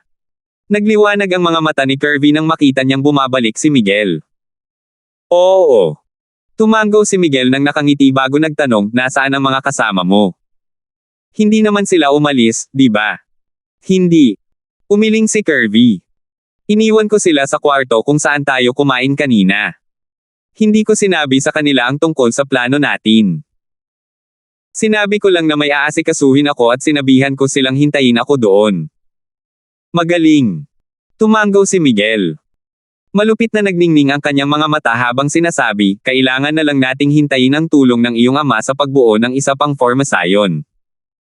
Kapag naitayo na ang dalawang formasayon, maaalis na natin ang istorbong si Alvin. Bahagyang namula ang mukha ni Kirby dahil sa pananabik. Ngumisi siya at sinabing, malapit na nating makamit ang ating layunin. Nabalitaan ko na ang realidad ay kadalasang kabaligtaran ng ating mga pangarap. Kamakailan lamang, binabangungot si Kirby tungkol sa pagpatay sa kanya ni Alvin at pagmasaker sa mga mula sa angkan ng Song. Nagigising siya, basang-basa ng pawis. Sa katunayan, sa mga nakaraang araw, hindi siya nakatulog. Sa halip, ginugol niya ang halos lahat ng kanyang oras sa paglilinang. Sa oras na ito, sa wakas ay dumating na si Edmund. Bagamat magkamukha sila ni Kirby, ang kanilang mga ugali ay lubos na magkaiba. Bata pa si Kirby at taglay pa rin niya ang walang pidgel na aura na karaniwang kasama ng kanyang kabataan. Sa kabilang banda, si Edmund ay may matatag at may gulang na anyo. Bukod pa rito, sa isang sulyap pa lang, mahahalata na ng isa na mataas ang kanyang katayuan. Ama! Nandito ka na! Nagliwanag ang mga mata ni Kirby nang makita niya ang kanyang ama. Tumango si Edmund kay Kirby. Isang pambihirang ngiti ang sumilay sa karaniwan niyang walang ekspresyong mukha. Pagkatapos, sinabi niya, Kirby, salamat sa iyo kaya nabigyan tayo ng gininto ang pagkakataong ito. Kung hindi, sino ang nakakaalam kung gaano katagal tayo maghihintay para mamatay? Ngayon, saang silid na siya naruroon? Matapos makinig sa mga salita ni na Miguel at Kirby, sumilay ang hangering pumatay sa mga mata ni Edmund. Nagtanong siya, sinubukan mo bang suriin ang cultivation base ng matandang kasama niya? Hindi. Umiling si Miguel. Pangalawang kapatid, dahil walang hari ng mga Diyos sa atin, hindi tayo nang ahas na padalos-dalos na gamitin ang ating banal na kamalayan para siyasatin. Magiging kakilakilabot kung hindi natin sila maabisuhan ng hindi sinasadya. Magaling, mahusay ang ginawa mo. Tumango si Edmund. Pagkatapos, itinaas niya ang kanyang kamay. Isang compass ng formation ang lumipad pataas, nagtayo ng isang formation na tatakpan ang silid, dahilan para bahagyang manginig ang silid. Sa sandaling ito, sina Alvin at Fraser na nasa silid ay nakaramdam din ng panginginig. Kumunat ang noo ni Fraser. Habang papalapit na niyang ilalabas ang kanyang banal na kamalayan, bumukas ang pinto kasabay ng isang malakas na kalabog. 4 na tao ang sabay-sabay na pumasok sa silid. Hindi sila mabilis at hindi rin sila mukhang espesyal. Gayunpaman, isa sa kanila ang agad na nakakuha ng atensyon ni Alvin. Kirby. Nakilala agad ni Alvin si Kirby pagkakita niya kay Kirby. Nakita niyang medyo pamilyar ang isa sa mga matandang lalaki, ngunit hindi niya matindaan kung saan o kailan niya nakita ang matandang lalaki noon. Sa kabaligtaran, ang matandang lalaki ay walang problema kay Alvin. Malinaw niyang naaalala si Alvin. Ang kanyang ekspresyon ay lubhang nagbago habang nanlaki ang kanyang mga mata sa takot. Naalala niya ang binata na nakasuot ng lila sa silid siyam sa subasta ng Blackwell clan. Pumunta ang matandang lalaki sa kwarto siyam upang imbestigahan ang binata na matagumpay na nakakuha ng 3 banal na tableta, ang pangunahin, pangalawang, at tersyaryong pildores, laban kay Miguel.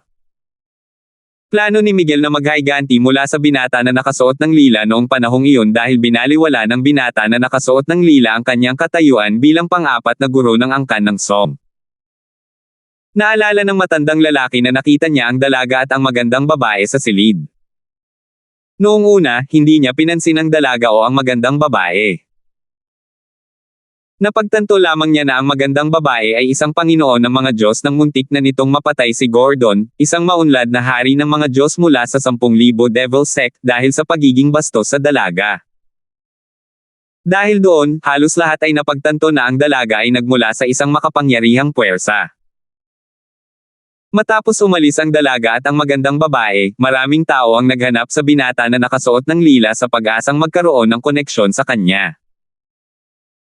Batay sa lakas ng dalaga at ng magandang babae, malamang na sila ay mula sa isang mataas na ranggong puwersa ng Panginoon o kahit isang puwersang ranggong emperador. Lahat sila ay umaasang makakuha ng pabor sa binata na nakasuot ng lila dahil dito. Sa kasamaang palad, hindi nila siya natagpuan. Bukod sa ilang tao, kasama na siya, walang nakakaalam kung ano ang hitsura ng binata na nakasuot ng lila. Talagang hindi inaasahan ng matandang lalaki na makikita niya si Alvin sa oras na ito. Bakit siya nandito? Maliwanag na hindi pa rin natatanto ng matanda. Samantala, walang pakialam na tiningnan ni Alvin ang hindi inimbitahan. Sa oras na ito, si Kirby, na nakatayo sa likuran ni Edmund, ay napangisi habang malamig na sinabi, "Alvin, hindi ko inakalang magiging sapat ang iyong lakas ng loob na umalis sa akademya nang walang guro sa iyong tabi. Ngayon, mamamatay ka rito. Gusto mo ba akong patayin? O ang angkan ng Song ang gustong pumatay sa akin?" Tinaasan ni Alvin ang isang kilay. Pagkatapos, tumingin siya kina Edmund at Miguel. Ang angkan ng Song. Agad na dumilim ang ekspresyon ni Fraser pagkarinig ng mga salitang ito.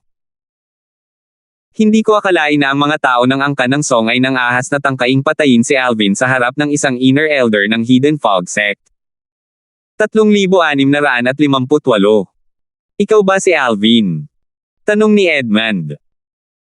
Pagkatapos, tumango siya habang patuloy na sinasabi, "Napakatalino mo at may mataas na kakayahan sa pag-unawa. Guwapo ka rin. Kung sumali ka sa aming angkan ng Song noon, makikinabang sana kayo ng angkan dito. Sayang at tinanggihan mo ang aming imbitasyon. Hindi lang iyon, pinatay mo pa ang mga lalaki mula sa aming angkan." Pagkatapos ng maikling paghinto, dahan-daang nagtanong si Edmund, "Mayroon ka bang huling salita?" Nang pumasok si Edmund, ginamit niya ang kanyang banal na kamalayan upang siyasatin si Alvin at ang matandang lalaki sa tabi niya. Matapos makumpirma na si Alvin ay isang pansamantalang Diyos lamang at ang matandang lalaki sa tabi niya ay isang mataas na antas ng Diyos lamang, hindi na siya nag-alala. Dahil sa dalawang pormasayo na kanilang itinayo, lalo na ang isang intermediate God at isang advanced God, kahit ang isang advanced na hari ng mga Diyos ay mahihirapang makipag-ugnayan sa labas ng mundo. Nangangahulugan ito na walang makakaalam na pinatay ng Song clan ang dalawang tao sa silid. Mga huling salita. Ngumiti si Alvin. Nanliit ang kanyang mga mata habang nagtatanong, "Sino ka?" Ang pinuno ng angkan ng Song.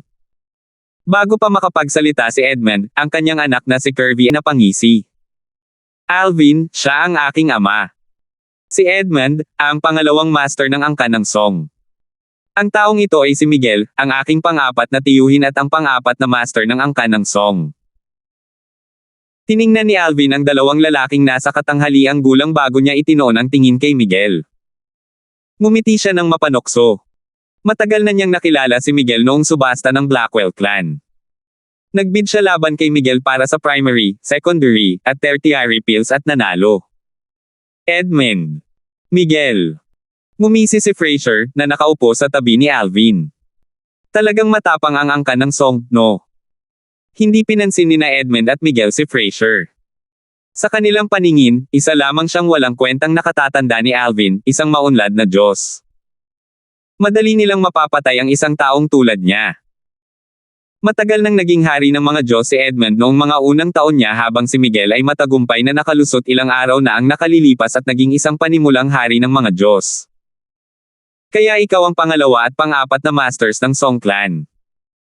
Ngumiti si Alvin nang may pangungutya. Kaya kayong dalawa lang ba ang gustong pumatay sa akin o balak din ng clan? Kinakatawan ko ang angkan ng Song, sabi ni Edmund. Bagamat kalmado si Alvin, hindi niya ito masyadong inisip. Tutal, sigurado siyang nasa ilalim siya ng kontrol ng lahat. Kaya naman, kumilos siya ng walang pagpipigil. Sa sandaling ito, biglang nanginig si Miguel. Ang kanyang ekspresyon ay puno ng gulat at takot nang muling tumingin kay Alvin. Namutla ang kanyang mukha na parang nakakita lang ng multo. Ito ay dahil nakatanggap lamang siya ng voice transmission mula sa matandang nakatayo sa likuran niya. Sa wakas ay napagtanto niya na si Alvin ang binata mula sa kwarto siyam na nagbid laban sa kanya para sa 3 divine pills noong subasta ng Blackwell Clan. Noong panahong iyon, galit na galit si Miguel dahil nalampasan siya ni Alvin. Determinado siyang maghiganti kay Alvin hanggang sa ang magandang babae sa kwarto siyam ay nagpakita ng lakas ng isang Panginoon ng mga Diyos. Nang panahong iyon, inatake pa niya ang pangalawang elder ng 10,000 Devil Sect. Ang mga tao sa kwarto siyam ay hindi niya kayang saktan. Bagamat hindi siya sigurado sa relasyon ni Alvin sa magandang babae at sa dalaga, ayon sa matandang lalaki, tila may napakalapit na relasyon ang dalaga kay Alvin. Nang umalis ang dalawang babae nang hindi kasama ang binata, lahat ng paghihiganti ay nawala sa kanyang isipan. Sa halip, gusto niyang magkaroon ng magandang relasyon kay Alvin. Sayang, wala na si Alvin pagkatapos ng subasta ng Blackwell Clan. Dahil nakita na ng matanda si Alvin dati, inisip niyang may kalamangan siya kumpara sa iba na naghahanap kay Alvin. Sa kasamaang palad, matapos ang mahabang panahon ng paghahanap, nabigo pa rin silang matagpuan si Alvin. Hindi niya inaasahan na ang henyong estudyante mula sa Hidden Fog Academy na kanilang tinangka patayin ay ang binata mula sa ikasyam na silid sa auction house ng Blackwell Clan. Paulit-ulit niyang kinumpirma sa matandang lalaki sa pamamagitan ng voice transmission na si Alvin nga ang binata sa kwarto siyam. Nanatiling pareho ang tugon ng matanda. Sigurado ako, ika-4 na guro. Ang kanyang mukha, ang kanyang ugali, at ang kanyang pananamit. Lahat ay pareho. Nakaramdam si Miguel ng kilabot sa kanyang likod sa sandaling ito. Nang makita niya ang mapang-uyam ng ngiti sa mukha ni Alvin, hindi niya maiwasang manginig. Sa oras na ito, si Kirby, na ang mga mata ay nagniningning sa hanggaring pumatay, ay nagsabi, "Tama na iyan, Alvin. Panahon na para mamatay ka." Tahimik lamang na tiningnan ni Alvin si Kirby. Biglang tumayo si Fraser, na nakaupo sa tabi ni Alvin, na may malamig na ekspresyon sa mukha. Kasabay nito, ipinapalam ni Miguel kay Edmund ang tungkol sa kanyang natuklasan. Natural lamang na nagulat at natakot si Edmund. "Miguel, sigurado ka ba?" tanong ni Edmund. "Kapatid, sigurado akong siya yan.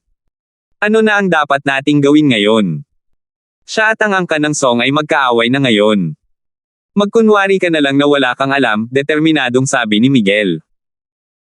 Naningkit ang kanyang mga mata habang determinadong sinasabi, siya at ang matandang lalaki sa tabi niya ay mga Diyos lamang na nasa gitna at nasa mataas na antas. Hanggat wala tayong iniiwang bakas, walang makakaalam na pinatay natin sila. Pangalawang kapatid, nandito pa rin ang mga kaibigan ni Kirby. Napansin nilang kakaiba ang kinikilos niya kanina. Sabi ni Miguel. Pagkatapos mapatay ang 2 taong ito, papatayin natin ang iba para maiwasan ang paglabas ng balita, mabangis na sabi ni Edmund. Sige. Matapos makinig kay Edmund, nagningning ang mga mata ni Miguel sa determinasyon. Bagamat may makapangyarihang pinagmulan si Alvin at hindi nila kayang saktan ang damdamin, ngayong wala na ang sitwasyon, hindi na nila siya maaaring payagang umalis. Tiyak na uutusan ni Alvin ang kanyang mga tauhan na harapin ang angka ng Song kapag umalis na siya. Ngayon, si Alvin ay parang isang nakulong na halimaw sa isang holang kanilang inilagay. Hinaranggan din nila ang lahat ng paraan ng komunikasyon. Nangangahulugan ito na hindi niya maaaring ipaalam sa kahit sino ang tungkol sa puwersang kinabibilangan. Dahil dito, walang makakaalam kahit papatayin nila siya ngayon. Ito ang pinakamahusay na pagpipilian. Kung hindi nila siya papatayin ngayon, tiyak na daranasin ng malaking kapahamakan ang angkan ng Song. Malamang na malipol ang angkan. Kaya naman, hindi nagtagal bago sila nakapagdesisyon. Habang nakatitig sina Edmund at Miguel kay Alvin, malamig na tumawa si Fraser at sinabing, "Napakagaling. Ang Song clan ay tunay na matapang. Isang simpleng king rank clan ang nangahas na patayin ang isang inner disciple ng Hidden Fog Sect sa harap ko. Pareho kayong may Song clan na gustong mamatay." Tunay na galit si Fraser. Pumunta siya sa Skywind City upang ibalik si Alvin sa Hidden Fog Sect matapos irekomenda ni Sergio si Alvin bilang pangunahing disipulo ng sekta. Dahil hindi pa siya kumukuha ng pagsusulit, isa na siyang panloob na disipulo ng Hidden Fog Sect. Isang panloob na disipulo ng Hidden Fog Sect. Natigilan sina Edmund at ang iba pa sa mga sinabi ni Fraser. Samantala, nakangising sabi ni Kirby, matandang lalaki, sinabi mo bang si Alvin ay isang inner disciple ng Hidden Fog Sect? Nakakatawa. Sa anumang kaso, pareho kayong mamamatay ngayon. Gaano man siya kagaling o kalakas, hindi siya makakapasok sa Hidden Fog Sect kapag namatay na siya. Si Kirby, Edmund, at Miguel ay nanatiling tiwala. Sa kabilang banda, ang matandang lalaki ay mukhang balisa at nagdududa. Matapos makinig sa plano ni Edmund at Miguel, natatakot pa rin siya. Tutal, ang pagpapakita ng lakas ng magandang babae ay malinaw pa rin sa kanyang isipan. Siya, sa lahat ng naroroon, ang tanging nakalapit sa mga tao mula sa silid siyam, at alam niya kung gaano sila katekot. Naisip niya sa sarili ng hindi mapakali, pagkatapos nito, mas mabuting umalis na ako sa angkan ng Song. Talagang mahusay ang pagtuturo ng angkan ng Song sa kanilang mga disipulo. Kahit ang isang nakababata ay nangangahas na maging mapangahas sa harap ko, pang-iinis ni Frasier. Kahit si Darwin ay kailangang yumuko sa akin kapag nakita niya ako. Si Darwin ang pinuno ng angkan ng Song. 3,659. Nabigla at natakot si Kirby nang marinig ang mga salita ni Frasier.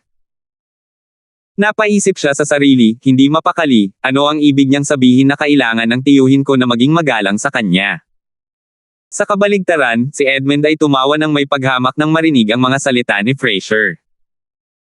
Sabi niya, matandang lalaki, isa ka lang talagang maunlad na Diyos. Paano ka nang ahas na magsalita ng ganoong kalokohan sa harap namin? Isang biro. Tumawa rin si Miguel. Sumabay siya, tama. Isa ka lang talagang advanced na Diyos. Ang pagpatay sa iyo ay kasing dali lang ng paglalakad sa parke. Habang nagsasalita si Miguel, pinakawalan niya ang kanyang banal na enerhiya, dahilan para bumigat ang hangin sa silid.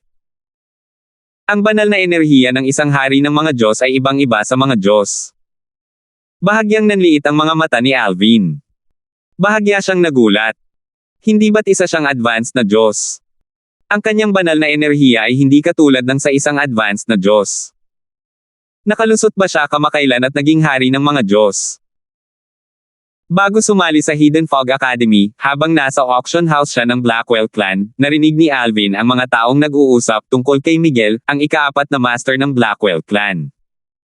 Kasama rito ang kanyang cultivation base. Kaya naman, alam niyang si Miguel ay isang advanced god. Gayunpaman, malinaw na hindi na iyon ang kaso batay sa divine energy ni Miguel. Ang ika-4 na master ng angkan ng Song ay nagkaroon ng malaking tagumpay at naging hari ng mga Diyos. Malinaw na walang takot, itinaas ni Frasier ang isang kilay at ngumiti nang may pagmaliit nang maramdaman niya ang banal na enerhiya ni Miguel. Sa halip, sinabi niya, nako, curious ako. Saan ka nakakuha ng kumpiyansa, iniisip mong kaya mo akong patayin gamit ang iyong cultivation base? Ngumisi si Miguel. Kaya alam mo na ako ay isang hari ng mga Diyos. Kung gayon, dapat mong malaman kung bakit ako may kumpiyansa na mapapatay ang isang maunlad na Diyos na tulad mo.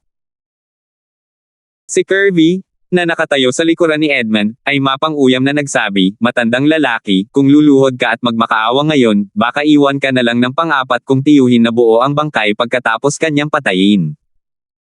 Hindi pinansin ni Frasier si Kirby. Sa halip, tumingin siya kay Miguel at tumawa ng mahina bago sinabi, paano nang ahas ang isang simpleng hari ng mga Diyos na kumilos ng walang pakundangan sa harap ko, Frasier?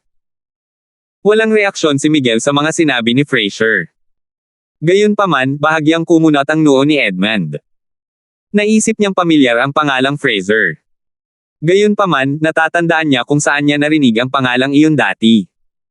Swoosh! Sa oras na ito, isang mas malakas na banal na enerhiya ang lumabas mula sa katawan ni Frasier. Agad nitong pinigilan ang banal na enerhiya ni Miguel sa sandaling lumitaw ito. Malaki ang ipinagbago ng ekspresyon ni Miguel nang maramdaman ang banal na enerhiya. Kahit ang kanyang panganay na kapatid na si Darwin. Ang pinuno ng angkan ng Song ay walang ganoong kalakas na banal na enerhiya. Higit sa lahat, ang kanyang panganay na kapatid ay isang intermediate na hari ng mga Diyos. Ano ang ibig sabihin nito? Ay ikaw ay isang maunlad na hari ng mga Diyos. Naging malungkot ang ekspresyon ni Edmund. Hindi niya inaasahan na itinago ng matandang lalaki sa harap niya ang kanyang lakas. Talagang hindi niya inaasahan na ang matandang lalaki ay isang maunlad na hari ng mga Diyos na nagpapanggap na isang maunlad na Diyos. Sa kaharian ng mga Diyos, maraming kayamanan na maaaring magtago ng cultivation base ng isang tao. Gayunpaman, ang mga ganitong kayamanan ay bibihira sa Skywind City at sa mga kalapit na lugar. Ang mga nagmamay-ari ng ganitong kayamanan ay bihirang gamitin din ito. Tutal, ang mundong ito ay isa kung saan ang malalakas ay iginagalang. Kaya, bakit may sino man na sadyang magmumukhang mahina? Naisip ni Edmund na talagang malas siya na makatagpo ng isa sa mga iilang exception ngayon. Sa oras na ito, ang mga ekspresyon ni na Edmund at Miguel ay naging napakalungkot. Matapos makalusot si Miguel at maging isang simpleng hari ng mga Diyos, natalo pa rin siya ni Darvan, isang panggitnang hari ng mga Diyos. Kaya naman, hindi na niya kailangang isipin pa para malaman na hindi siya kapantay ni Fraser, isang mas mataas na hari ng mga Diyos. Nang maalala niya kung paano niya kinutya at pinagbantaan si Fraser kanina, mas lalong naging hindi maganda ang ekspresyon ng kanyang mukha. Hindi talaga siya makapaniwala na nagawa niya ang ganoong bagay sa isang mas mataas na hari ng mga Diyos. Habang binabaha ng kawalan ng pag-asa ang kanyang puso, nanginginig niyang sinabi, Ginoo ko. Nagbibiro lang ako kanina. Pipakiusap huwag mo nang ay intindihin. Nagbibiro. Pangiinis ni Fraser. Tinatreto mo ba ako bilang isang hanggal na 3 taong gulang na bata? Nanginig si Miguel. Namumula ang kanyang mukha nang humarap siya kay Edmund at desperadong nagmakaawa, pangalawang kapatid, iligtas mo ako. Natural lang, alam ni Miguel na malabong mailigtas siya ni Edmund. Base sa magandang babae at dalagitang nasa subasta ng Blackwell clan, sigurado siyang si Alvin ay mula sa isang puwersang may ranggong Panginoon. Nangangahulugan ito na ang matandang lalaki sa harap niya ay isang mas mataas na hari ng mga Diyos mula sa isang puwersang may ranggong Panginoon. Habang nalulunod si Miguel sa kawalan ng pag-asa, siguradong mamamatay siya, likas siyang humingi ng tulong kay Miguel na parang isang nalulunod na nag-aagawan ng palutang-lutang. Kasabay nito, si Kirby, na nakatayo pa rin sa likuran ni Edmund, ay namutla rin sa takot. Nanginginig at umuga ang kanyang katawan nang mapansin niya ang bigat ng sitwasyon. Pagkatapos, nanghihina siyang bumagsak sa lupa. Maya-maya, umalangaw-ngaw ang amoy ng ihi sa hangin. Nakatitig siya sa unahan ng walang ekspresyon. Gusto niyang suntukin ang sarili dahil sa pangungutya at pagbabante niya sa isang mas mataas na hari ng mga Diyos kanina. Narinig niya ang kanyang ama na nagsasabing si Fraser ay isang mas mataas na hari ng mga Diyos sa mahinang boses kanina. Gayon din, nawala ng kulay ang mukha ni Edmund. Sa pagkakataong ito, biglang may pumasok na ideya sa kanyang isipan. Pagkatapos, pinagsalikop niya ang kanyang mga kamao kay Fraser at magalang na nagtanong, Senyor, ikaw ba si Elder Fraser ng Hidden Fog Sect? Sa wakas ay naalala ni Edmund na binanggit ng isa sa mga elder ng angkan si Fraser pagkatapos bumalik mula sa Hidden Fog Sect. Ang elder ng angkan na iyon ay isa ring inner elder ng Hidden Fog Sect. Bukod doon, kabilang din sila sa Skywind City progeny. Kaya naman, kahit na ayaw nila sa isa't isa, kinailangan pa rin nilang magparaya sa isa't isa. Kasabay nito, dali-daling nagpadala ng mensahe si Edmund sa kanyang panganay na kapatid na si Darvan, sa pamamagitan ng isang soul pearl sa kanyang spatial ring, upang ipaalam kay Darvan ang nangyayari. Natanggal na ni Edmund ang unang formulasyon at inutusan niya si Miguel na tanggalin ang pangalawang formulasyon ng mas maaga. Dahil natanggal na ang mga formulasyon, natural na makakapag-usap muli ang isang tao sa labas ng mundo. Mabilis na sinabi ni Edmund kay Darvan sa pamamagitan ng voice transmission, nakatatandang kapatid, bilasan mo at kontaken ang dakilang nakatatanda. Sabihin mo sa kanya na hilingin kay nakatatanda Fraser na iligtas ang buhay ko, nina Miguel, at Kirby. Tanging ang dakilang nakatatanda lamang ang makakapagligtas sa atin ngayon. Ang dakilang matatanda ng angkan ng Song ay ang ninuno ni Darvan. Siya ay may mataas na katayuan sa angkan ng Song at may pinakamataas na posisyon sa Hidden Fog Sect sa mga miyembro ng angkan ng Song. Nabigla rin si Darvan nang matanggap niya ang mensahe ni Edmund. Hindi niya inaasahan na sina Edmund, Miguel, at Kirby ay haantong sa pag-aaway ng isang taong tulad ni Fraser. Hindi siya nag-aksaya ng oras at dali-daling nakipag-ugnayan sa dakilang elder ng angkan ng Song. Siya lamang sa angkan ang may-ari ng perlas ng kaluluwa ng dakilang elder. Nangangahulugan ito na siya lamang sa angkan ang maaaring makipag-ugnayan sa dakilang elder. Sa isang pribadong silid sa restoran ng angkan ng Song. Sumunod sa pangunguna ni Edmund, sina Miguel, Kirby, at lahat ng iba pa ay lumuhad sa lupa. Nanginginig ang kanilang mga katawan. Elder Fraser, kasalanan namin na hindi ka namin nakilala at nasaktan. Umaasa kami na mapapatawad mo ang aming kamangmangan at may iligtas mo ang aming buhay alang-alang sa aming dakilang elder, seryosong sabi ni Edmund. Hindi pinansin ni Fraser si Edmund. Sa halip, tinanong niya si Miguel, anong problema? Hindi mo ba ako gustong patayin? Elder Fraser, pakiusap, patawarin mo po ako, pagmamakaawa ni Miguel sa nanginginig na boses. Sinalakay ng takot at takot ang kanyang puso. Hindi ba't sinabi mong papatayin mo ako? Tanong muli ni Fraser nang may pang-iinis. Malamig ang kanyang tingin habang iginagalaw ang kanyang mga mata sa mga taong nasa silid. Kasabay nito, ang kanyang banal na enerhiya ay marahas na dumagsa sa maliit na silid. Si Fraser, isang maunlad na hari ng mga Diyos, ay kinutya at pinagbantaan ng mga ordinaryong Diyos. Paano niya kakayanin ang kahihiyang ito? Bukod pa rito, kung ang kanyang cultivation base ay tunay na mas mababa kaysa sa kanila, matagal na sana siyang namatay. Elder Fraser, huwag mo na kaming patayin. Sigaw ni Miguel nang maramdaman niya ang balak pumatay ni Fraser. Dali-dali siyang yumuko ng buong lakas habang nagmamakaawa. Tila wala siyang pakialam sa dugong bumulwak mula sa hiwa sa kanyang noo. Samantala, si Alvin na nakaupo pa rin sa mesa ay pinagmasdan ang eksena sa harap niya ng may walang pakialam na tingin. Ang sariling kagagawa ng angkan ng Song ang nagresulta sa ganitong resulta.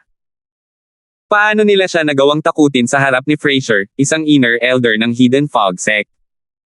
Bukod pa rito, nangahas pa silang takutin si Fraser. Talagang hinahanap nila ang kamatayan sa kanilang mga aksyon ngayon. Malamang napapatayin lang ni Elder Fraser ang mga nagkasala sa kanya at hahayaan na lang ang Song Clan.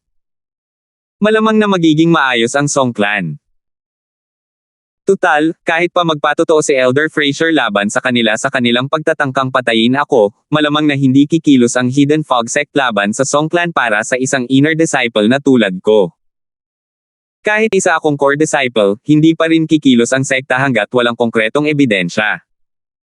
Tutal, hindi naman maaaring pabayaang lipulin ng sekta ang clan. Mayroong ilang inner elder at hindi bababa sa 20 outer elder mula sa Song Clan. Nalaman ito ni Alvin kina Darren at Norvan noong siya ay nasa Hidden Fog Sect pa. Sa pamamagitan ng dalawa, nalaman niya ang tungkol sa koneksyon ng angkan ng Song sa Hidden Fog Sect. Kaya naman, alam ni Alvin na hindi magiging madali ang pakikitungo sa angkan ng Song sa pamamagitan ng pag-asa sa Hidden Fog Sect. Kung gusto niyang lipulin ang angkan ng Song, ang maaari na lamang niyang asahan ay ang kanyang sarili. Gayunpaman, nang maisip ni Alvin kung paano niya makikitang mamatay ang 3 tao mula sa angkan ng Song ngayon, bumalik ang kanyang magandang kalooban. Hindi siya nakaramdam ng kahit kaunting awa para sa kanila. Tutal, plano naman nila siyang patayin. 3,660. Hindi kailanman magpapakita ng awa si Alvin sa mga nagtatangkang pumatay sa kanya kaya't wala siyang pakialam sa lahat ng nangyayari sa harap niya. Swoosh! Swoosh! Swoosh! Mabilis na nagsanib ang banal na enerhiya ni Fraser at ang kanyang kalaliman, na tila pupunitin nito ang kawalan. Ang enerhiya ay nakatutok sa katawan ni Miguel. Kumislap ang mga mata ni Fraser na may balak pumatay. Si Alvin, na nakaupo sa gilid, ay malinaw na nararamdaman ang balak pumatay ni Fraser. Kaya naman, wala siyang duda na mamamatay ang 3 mula sa angkan ng Song ngayon. Gayunpaman, nang akmang ibibigay na ni Fraser ang nakamamatay na suntok, bigla niyang pinigilan ang kanyang divine energy at inalis ang kalaliman. Kumatok. Dahil sa banal na enerhiya, noontog lamang si Miguel sa pader sa gilid ng silid. Pagkababa niya, kahit may dugong tumutulo sa gilid ng kanyang bibig, isang nakahingang maluwag ang makikita sa kanyang mukha habang sinasabi niya, "Salamat, Elder Fraser, sa pagpapakita ng awa." Agad na nagliwanag ang mga mata ni Edmund. Kasunod nito, muling tumama ang banal na enerhiya ni Fraser. Sa pagkakataong ito, ang pakay nito ay si Kirby. Tumilapon din si Kirby sa pader. Dahil mas mababa ang kanyang cultivation base, kahit na pinigilan ni Fraser ang kanyang lakas, malubhang nasugatan pa rin si Kirby. Dumura siya ng dugo nang bumagsak siya. Nang makita ito, dali-daling sinaway ni Edmund ang kanyang anak, "Hanggal, hindi mo ba pasasalamatan si Elder Fraser sa pagliligtas sa iyong buhay?" Natauhan si Kirby at dali-daling nagpasalamat kay Fraser. "Elder Fraser, salamat sa pagliligtas mo sa buhay ko." Si Edmund, na ang mga mata ay nagniningning sa tuwa ng pagkaligtas sa isang malaking sakuna, ay tumingin kay Alvin mula sa gilid ng kanyang mga mata. Nang biglang pinigilan ni Fraser ang kanyang lakas, alam niyang hiniling ng Grand Elder ng angka ng Song kay Fraser na huwag silang patayin. Kung hindi, batay sa naunang balak ni Fraser na pumatay, hindi sana sila patatawarin ni Fraser. Gayunpaman, mabilis na naglaho ang saya ng kanilang pagkaligtas nang maalala nila si Alvin. Kahit na mabuhay pa sila ngayon, hindi sila pababayaan ni Alvin. Nangilab sila nang maisip nila ito. Kumatok. Natamba rin si Edmund sa pader. Hindi niya pinansin ang kanyang pinsala at dali-daling nagpasalamat kay Fraser sa pagliligtas sa kanyang buhay. Kasabay nito, dali-dali siyang nagpadala ng mensahe sa kanyang panganay na kapatid na si Darvan. "Kapatid, kahit na maayos na tayo ngayon, tiyak na hindi tayo pababayaan ni Alvin." Kasunod nito, ipinaalam ni Edmund kay Darvan ang mga bagay na sinabi sa kanya ni Miguel kanina. Ano?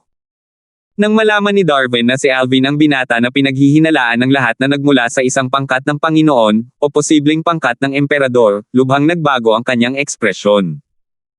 Paano nangyari ito? Paano naging binata mula sa subasta si Alvin, isang estudyante mula sa Hidden Fog Academy? Nagkakamali ka ba? Kung mayroon siyang napakalakas na pinagmulan, bakit siya sasali sa Hidden Fog Academy o sa Hidden Fog Sect? Mabilis na dumating ang tugon ni Edmund. "Hindi ko alam. Kapatid, ano na ang dapat kong gawin ngayon? Naalis ko na ang mga formasayon kaya maaaring nasabi na niya sa puwersang kinabibilangan niya ang tungkol sa bagay na ito. Bakit hindi natin subukan ang panganib at hilingin sa Grand Elder na kausapin si Elder Fraser para magbulag-bulagan si Elder Fraser habang pinapatay natin si Alvin? Kung wala pa siyang nababalitaan mula sa kanyang puwersa, maaaring makaligtas tayo rito." Hindi. Malamang ay naipaalam na niya sa kanyang mga tao ang tungkol sa bagay na ito, walang pag-aalinlangang tanggi ni Darwin kay Edmund. Dapat kang humingi ng tawad sa kanya. Mas makabubuti kung huwag nating gawing kaaway ang isang taong tulad niya. Hanggat pinapatawad niya tayo, babayaran natin ang anumang halagang hihingin niya sa atin. Ipaalam mo sa kanya na kahit gaano pa katawa-tawa ang kanyang mga hinihingi, gagawin natin ang lahat sa abot ng ating makakaya upang matupad ang mga ito. Pagkatapos, walang magawang sinabi ni Darvan, mula ngayon, hindi na siya maaaring kikilos laban sa angkan ng Song. Bagamat hindi alam ni Darwin kung saang pangkat ng mga may ranggong Panginoon o Emperador kabilang si Alvin, walang duda na may malapit na relasyon si Alvin sa dalagitang iyon. Matagal nang kasama ng angkan ang kaitiwala ni Miguel kaya walang paraan para magsinungaling siya tungkol doon. Higit sa lahat, tinawag ng magandang babae, ang Panginoon ng mga Diyos, ang dalagitang babae bilang yung Miss. Para magkaroon ng Panginoon ng Diyos bilang tagapag-alaga, ang dalagitang babae ay malamang na anak ng isang taong may mataas na ranggo sa isang puwersang may pinakamataas na ranggo ng Panginoon o Emperador. Isang salita lamang mula sa isang taong tulad niya ay sapat na upang mapuksa o mapalayas ang angkan ng Song mula sa lupain ng malalim na enerhiya. Nanatiling walang pakialam ang ekspresyon ni Alvin habang iniisip niya ang sarili, inaasahan kung papatayin sila ni Elder Fraser, o kahit papaano, ni Miguel. Hindi ko inaasahan na patatawarin niya silang lahat. Napansin ni Alvin na pilit na pinigilan ni Fraser ang kanyang lakas sa huling sandali. Dahil dito, hindi mahirap malaman na nakatanggap si Fraser ng mensahe mula sa isang tao at nagpas siyang iligtas ang tatlo mula sa angkan ng Song. Matapos saktan ang tatlo mula sa angkan ng Song, umupo si Fraser at tiningnan ang tatlo habang malamig na sinabi, "Para sa kapakanan ni Gideon, hindi kita papatayin ngayon. Gayunpaman, kung maglalakas loob kang kumilos muli ng ganito, papatayin kita kahit na magmakaawa si Gideon para sa iyong buhay." Dali-daling tumango ang tatlo at nangakong hindi na uulitin ang susunod. Pagkatapos noon, tumingin si Frasier sa tatlo at nagtanong, bukod doon, sinabi ninyong tatlo na gusto ninyong patayin si Alvin para sa angkan ng song, tama ba? Natulala pa rin sina Miguel at Kirby, ngunit dali-daling sumagot si Edmund, hindi, Elder Frasier, malamang ay mali ang narinig mo. Wala kaming balak patayin si Alvin. Tutal, itinuturing ng angkan ng Miguel yung Master Darfield bilang isang marangal na panauhin. Kung ganoon nga, bakit hindi ka humingi ng tawad sa kanya? Tanong ni Frasier. Sa mga salitang ito, alam ni Alvin na ang angkan ng song ay hindi na makakatanggap ng karagdagang parusa para sa kanilang mga ginawa ngayon. Maaari lamang siyang umasa sa kanyang sarili kung nais niyang maghayganti para sa bagay na ito ngayon. Hindi nagalit si Alvin kay Frasier dahil sa mga pagpiling ginawa ni Frasier. Tutal, kakakilala pa lang niya kay Frasier. Hindi naman obligado si Frasier na tulungan siya. Sa katunayan, pakiramdam niya ay ginawa na ni Frasier ang kanyang makakaya sa pamamagitan ng paghingi ng tawad sa kanya ng tatlong miyembro ng angkan ng song. Bago pa man makahingi ng tawad sina Miguel at Kirby, pinagsalikop ni Edmund ang kanyang mga kamao kay Alvin at magalang na sinabi, siyang Master Darfield, ang aking panganay na kapatid, ang pinuno ng angkan ng song, ay hiniling sa akin na iparating ang isang mensahe sa iyo.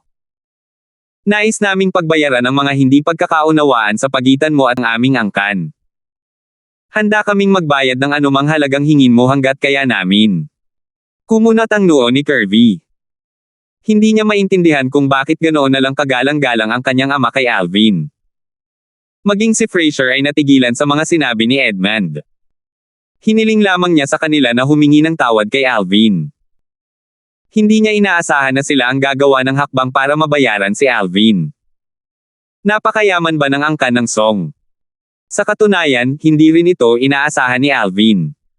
Naisip niyang kakaiba na si Miguel at ang matandang lalaki sa tabi ni Miguel ay hindi mukhang nagulat, ngunit si Kirby, sa kabaligtaran, ay mukhang nagulat at nalilito. Sa sandaling ito, natanto ni Alvin. Sa wakas ay naalala niya kung saan niya nakita ang matanda noon. Nang nasa ika-9 na silid siya sa subasta ng Blackwell Clan kasama si Chloe, naalala niya na ang matanda ay dumating kasama ang mga tauhan mula sa Blackwell Clan upang ibigay sa kanya ang 3 banal na tableta. Naalala niya ang matanda dahil, noong panahong iyon, naisip niyang kakaiba na 2 tao ang ipinapadala upang iabot ang 3 banal na tableta. Kadalasan, 1 tao lamang ang ipinapadala. Sa panahong iyon, hindi niya ito masyadong pinag-isipan.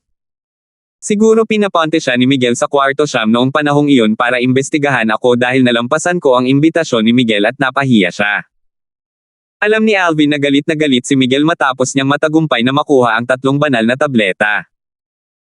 Noong panahong iyon, maraming tao ang nag-aakalang magbabayad siya ng halaga para sa kanyang pangahas na pagbid laban kay Miguel.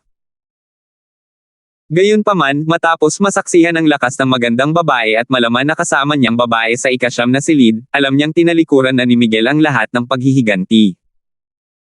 Sa wakas ay napagtanto ni Alvin kung bakit mataman siyang tinatitigan ng matanda kanina. Tiyak na nakilala siya ng matanda.